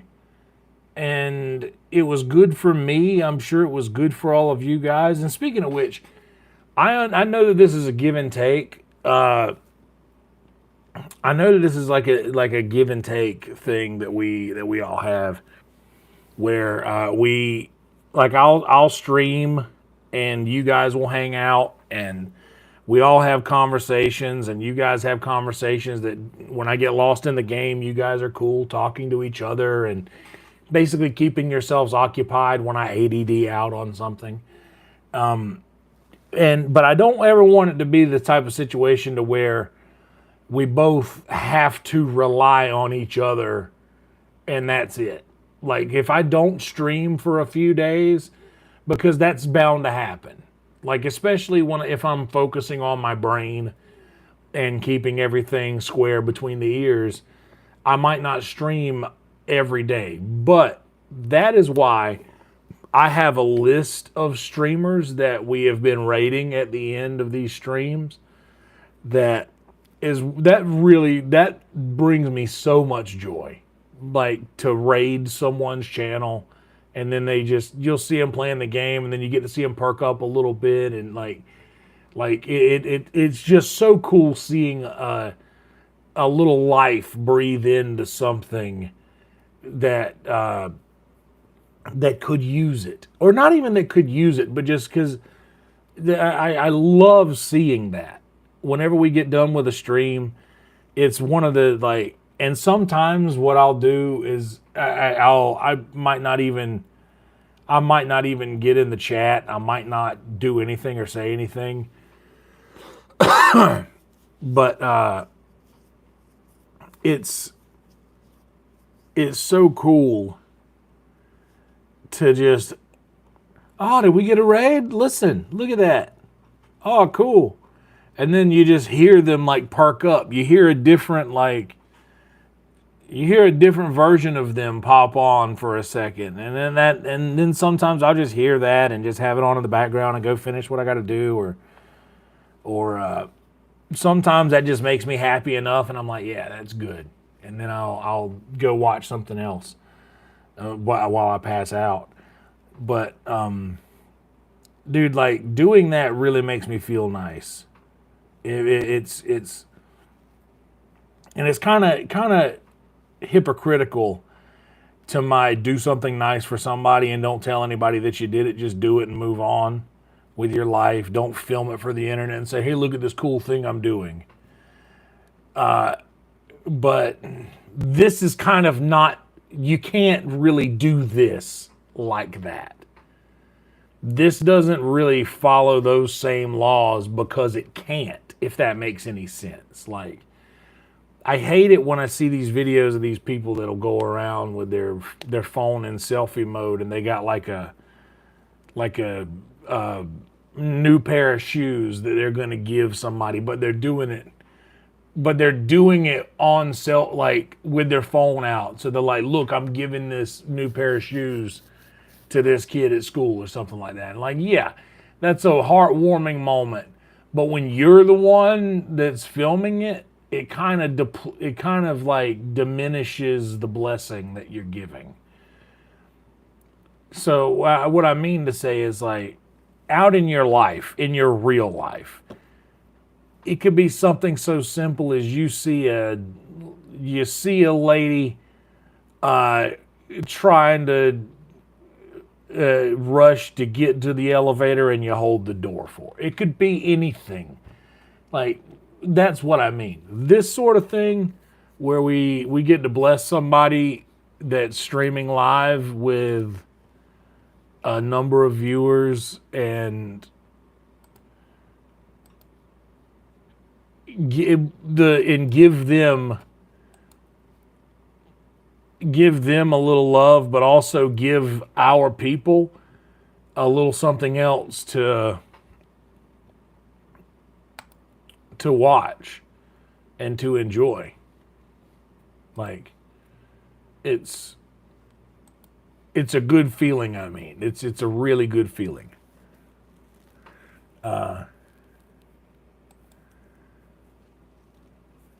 And whenever I'm not streaming, we've been rating so many different people, and I've always encouraged everybody to subscribe to the people that we raid, so that whenever I'm not streaming and you need something, or you need somewhere, like, because I know that this is a really long circular thing that I'm getting around to, but just hang with me, and we're about to come up to the point.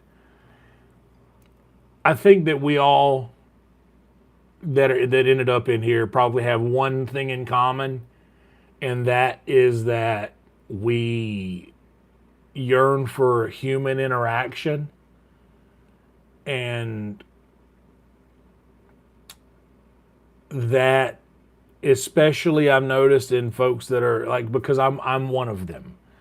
I've noticed that folks that spend a lot of time online doing things like that, we probably aren't too keen on going out in the real world with real life people. Like, we'll do it, I'm sure, but we're probably a bunch of introverts in here, if we're being real, you know. Like, that's probably what what's happening here, as if I'm correct. But we end up needing the human interaction that we don't necessarily want to go out into the world and get, but we can get that here.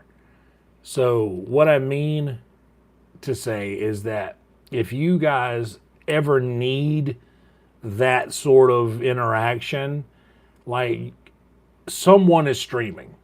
Someone that we have rated is streaming.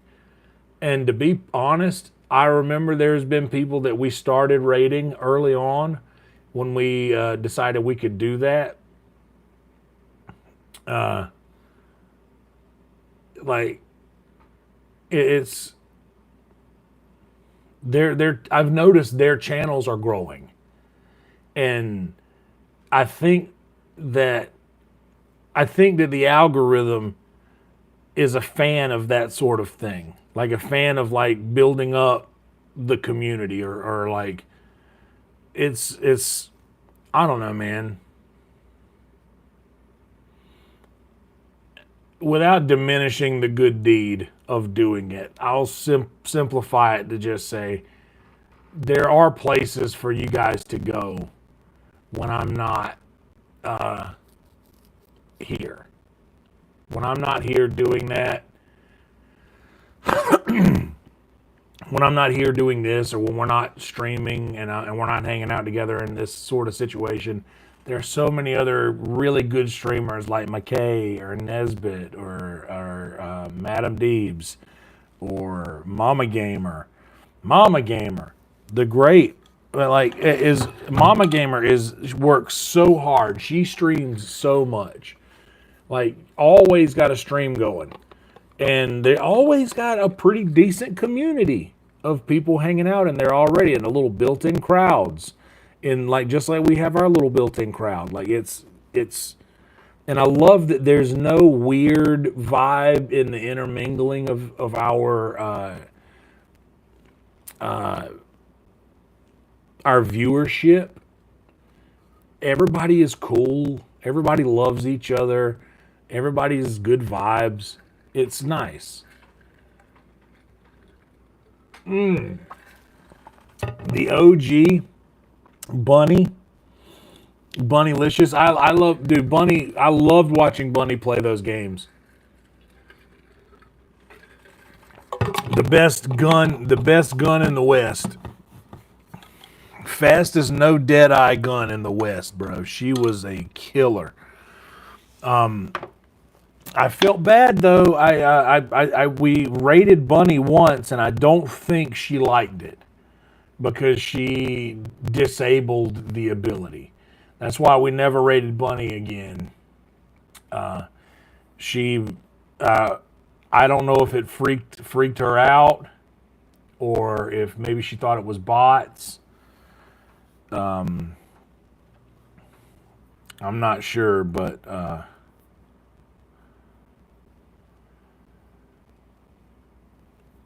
yeah, I was. Bunny was like one of the first. I think Bunny was the first of the other channels where we were like, let's go see who else is streaming. And that was before I knew I could actually raid. You guys remember when we were doing that? When I would just post a link to a thing and say, all right, guys, click that. I'm about to end the stream. Click that link and I'll meet you guys over there. And only a handful of us would go, like mini raids. Do you all remember when we would do that? Gosh. Isn't it funny how much things have changed? Dude, we've been leveling up. We have been leveling up as a channel. Would you guys like to have a word from our sponsors with me? I bet you guys forgot we used to do that, didn't you?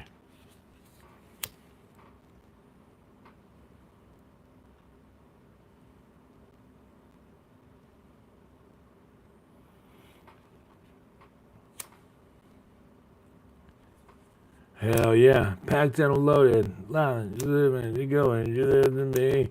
You live to me. What motivation? She comes round and she comes down on me.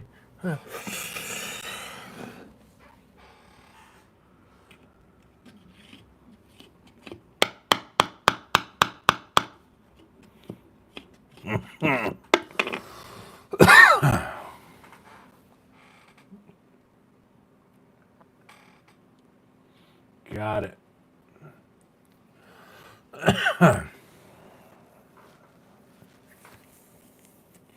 All right, it's 3 o'clock. How long have we been going for? 3 hours?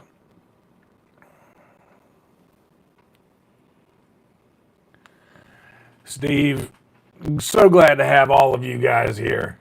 Like literally everybody here is cool, and my life is enriched by you all being a part of it. Like, that's just all there is to that. This is a thing, like, I enjoy doing this. I enjoy doing this with you guys as much, if not more, than you guys enjoy consuming the content. Like, I really dig this live streaming thing, man. Like, I'm so comfortable in front of a camera. I am just so damn comfortable in front of a camera. Like, I don't. that's just something that's always been a like second nature to me, that I just enjoy so much, that I get so much XP from this. It's crazy. That's what I mean. It feels like stage time. It's just this, like your 10,000 hours, bro. I don't know. Is there a way? Let me see. Let me see what Google can do. How many hours of live streaming content does Yonder Wizard have? Question mark. Yonder Wizard's YouTube channel showcases various live streams.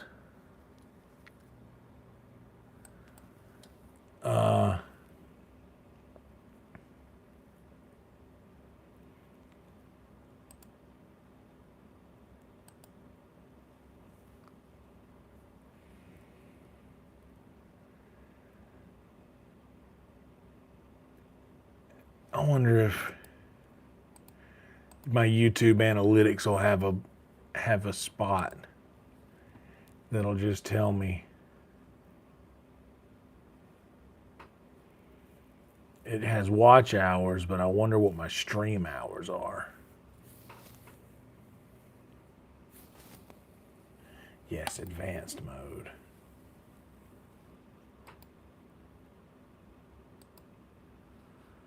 Expand the menu. Report. No. No. No. Okay, no. I don't want that.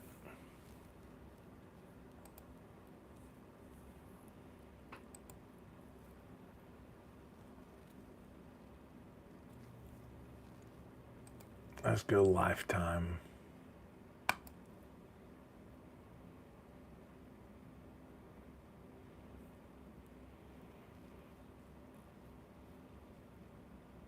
Curious, very curious. Dude, it's taking this thing so long.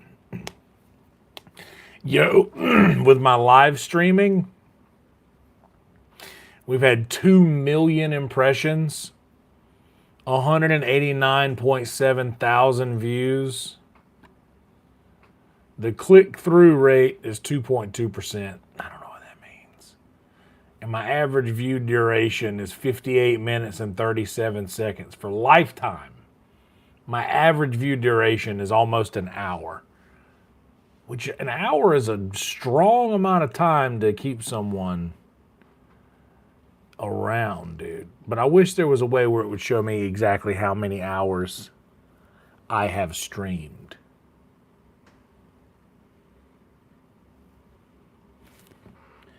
Oh, my phone's there. Is there a way to find out exactly how many hours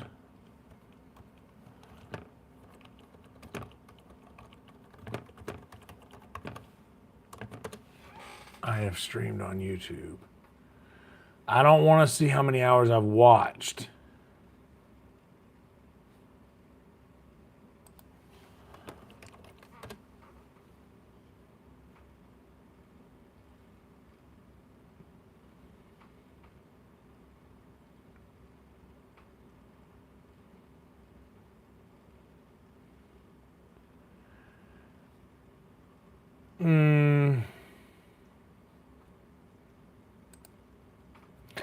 That's not really my...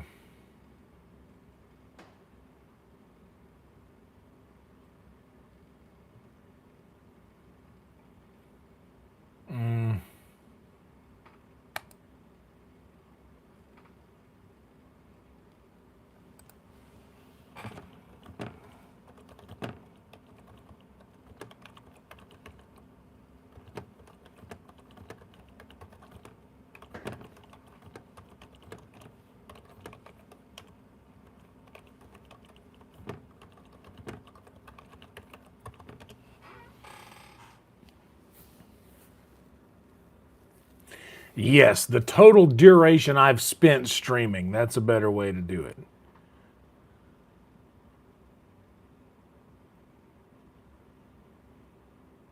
Okay, so yeah, okay, so I have to manually do it. All right.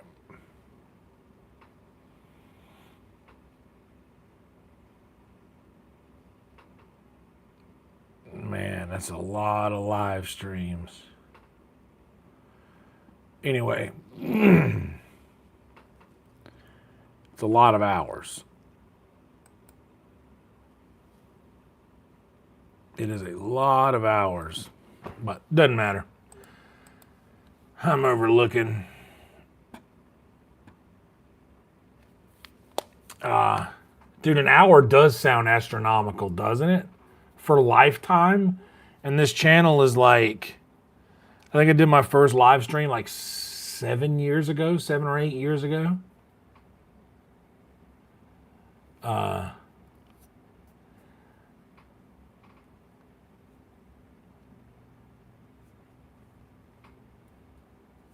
But yeah, dude, this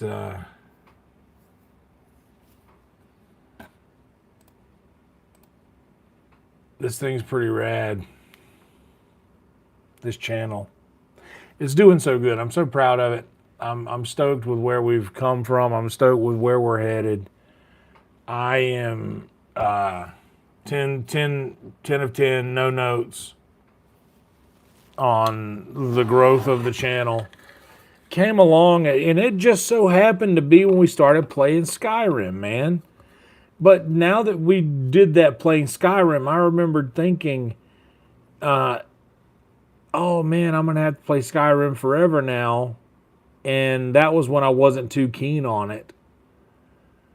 But then it came right around. I came right around on it and fell in love with the game. But also, we had a couple hundred people in here watching me cook vegetables, dude. Like,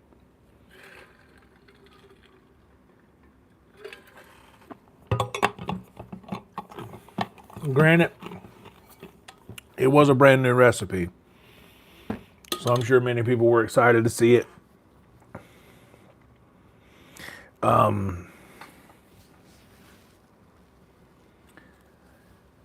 Dude, I think I was really thinking about getting Red Dead 1, but I think I missed the window of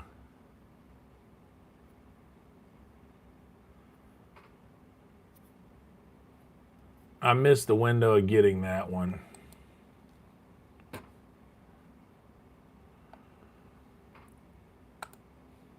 When it was still on sale.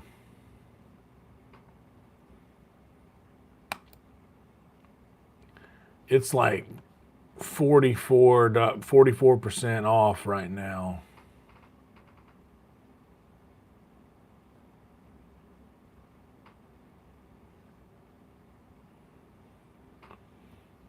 So it only ends up being $44 for Red Dead 1. But that's both of them, Red Dead 1 and 2, the bundle. The bundle is cheaper than the just Red Dead 1. I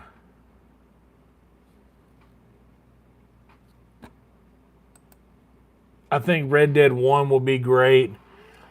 But y'all know how much I love Red Dead 2. And I fit so well into that world because of the hillbilly redneck way they talk, and I know not necessarily. I like the aesthetic of the game. It's right up my alley. I think I'd enjoy that, but I do have to see the rest of the story. Like, I know I have to. Like,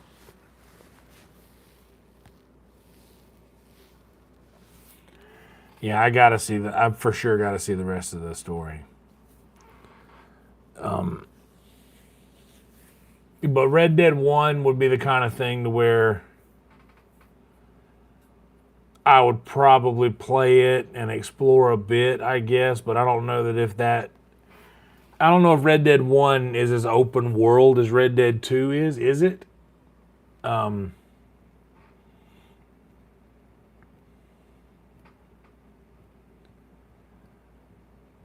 But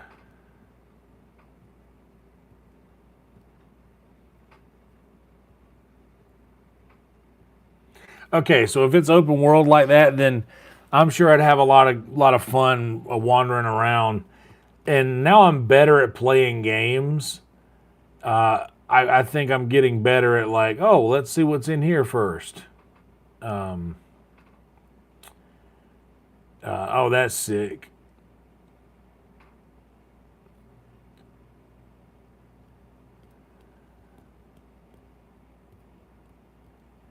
So the people that you end up meeting after you get Beecher's Hope, those that gang.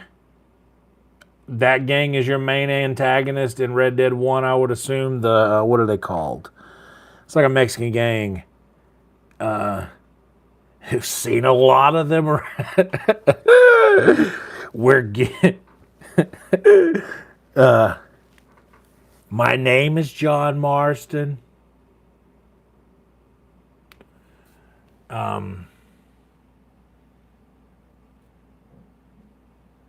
Oh, yeah.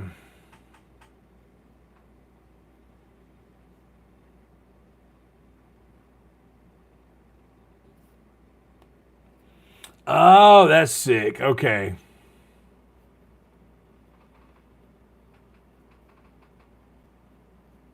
Well, 2 was the prequel, wasn't it? That was the not the continuation, but I think 1 is the continuation to 2, right? Because yeah, that's definitely it.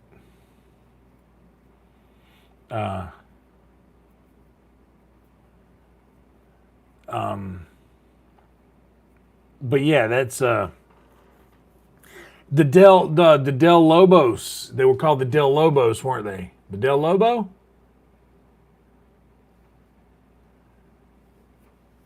You run up with them at the end of your Red Dead 2 gameplay as John in the expansion past Blackwater.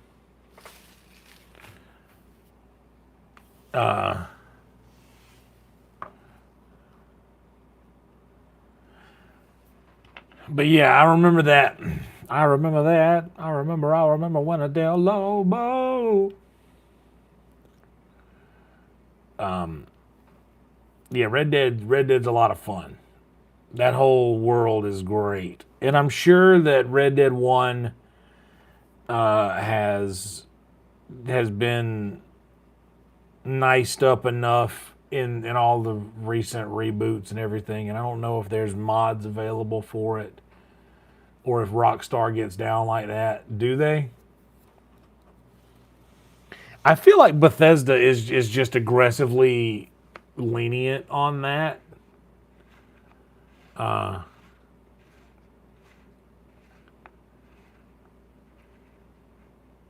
Right? They're usually pretty lenient about okay. Good, there are mods.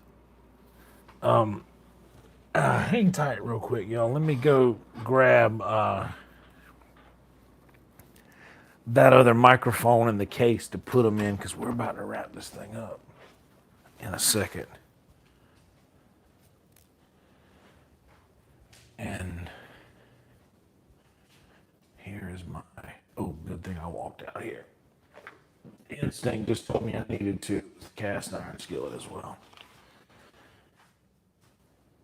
All right, that's had enough heat on that. Got this other microphone here. Can you hear me knocking?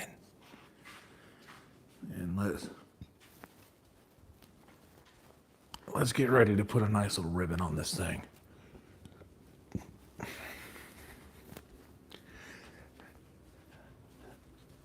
I gotta be honest. I feel good about what I ate. I feel good about that. Got my little, the oldest form of pockets. Ugh. I carry that Crown Royal bag around with me everywhere I go, along with my water jug. It's almost comical, like a blanket that I need to carry around with me. I got my little kit. You guys can't see the inside of this. The homie, Loophole Culture, and old Al A.J. De Leon.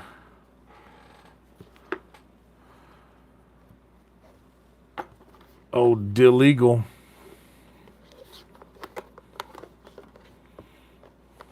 Also got a sweet little thing. This is for green tea. It's like a little, see?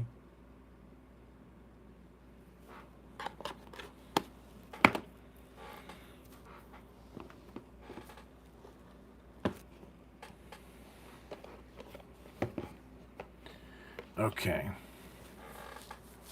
Let's have this word from our sponsors. And it is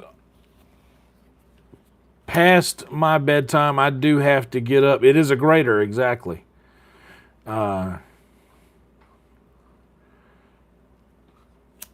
is for like on the go grading.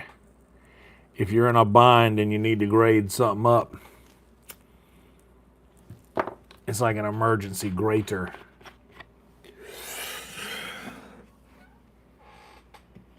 There's something else that I have, and I shouldn't show it to you, but I'm going to.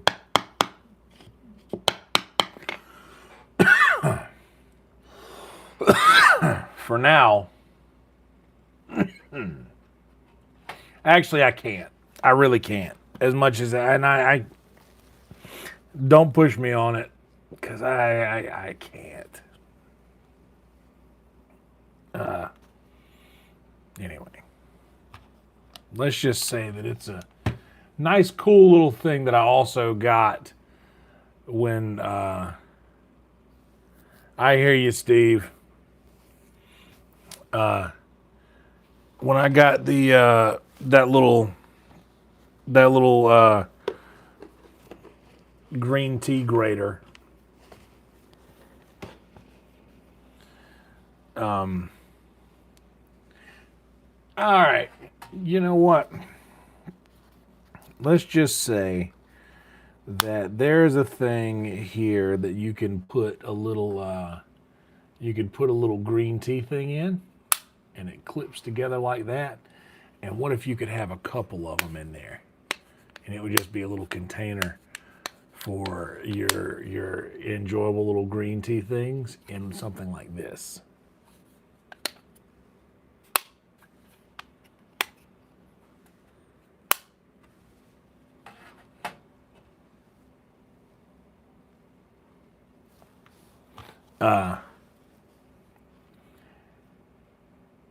Like that's don't try to mimic it. It's already been done. Like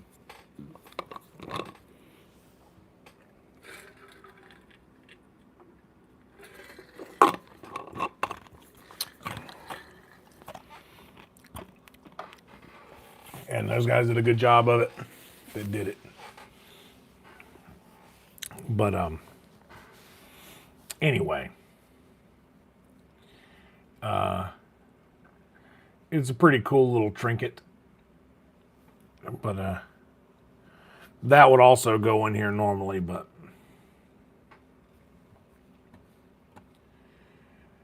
you know, there's nothing in it. But anyway, that's all we're going to do today. Let me double check and see what's going on, who's here and who's there. Oh, you know who is live right now? Our boy McKay is live right now. He's tearing through some Skyrim as we speak. Why don't we drop in on our old pal?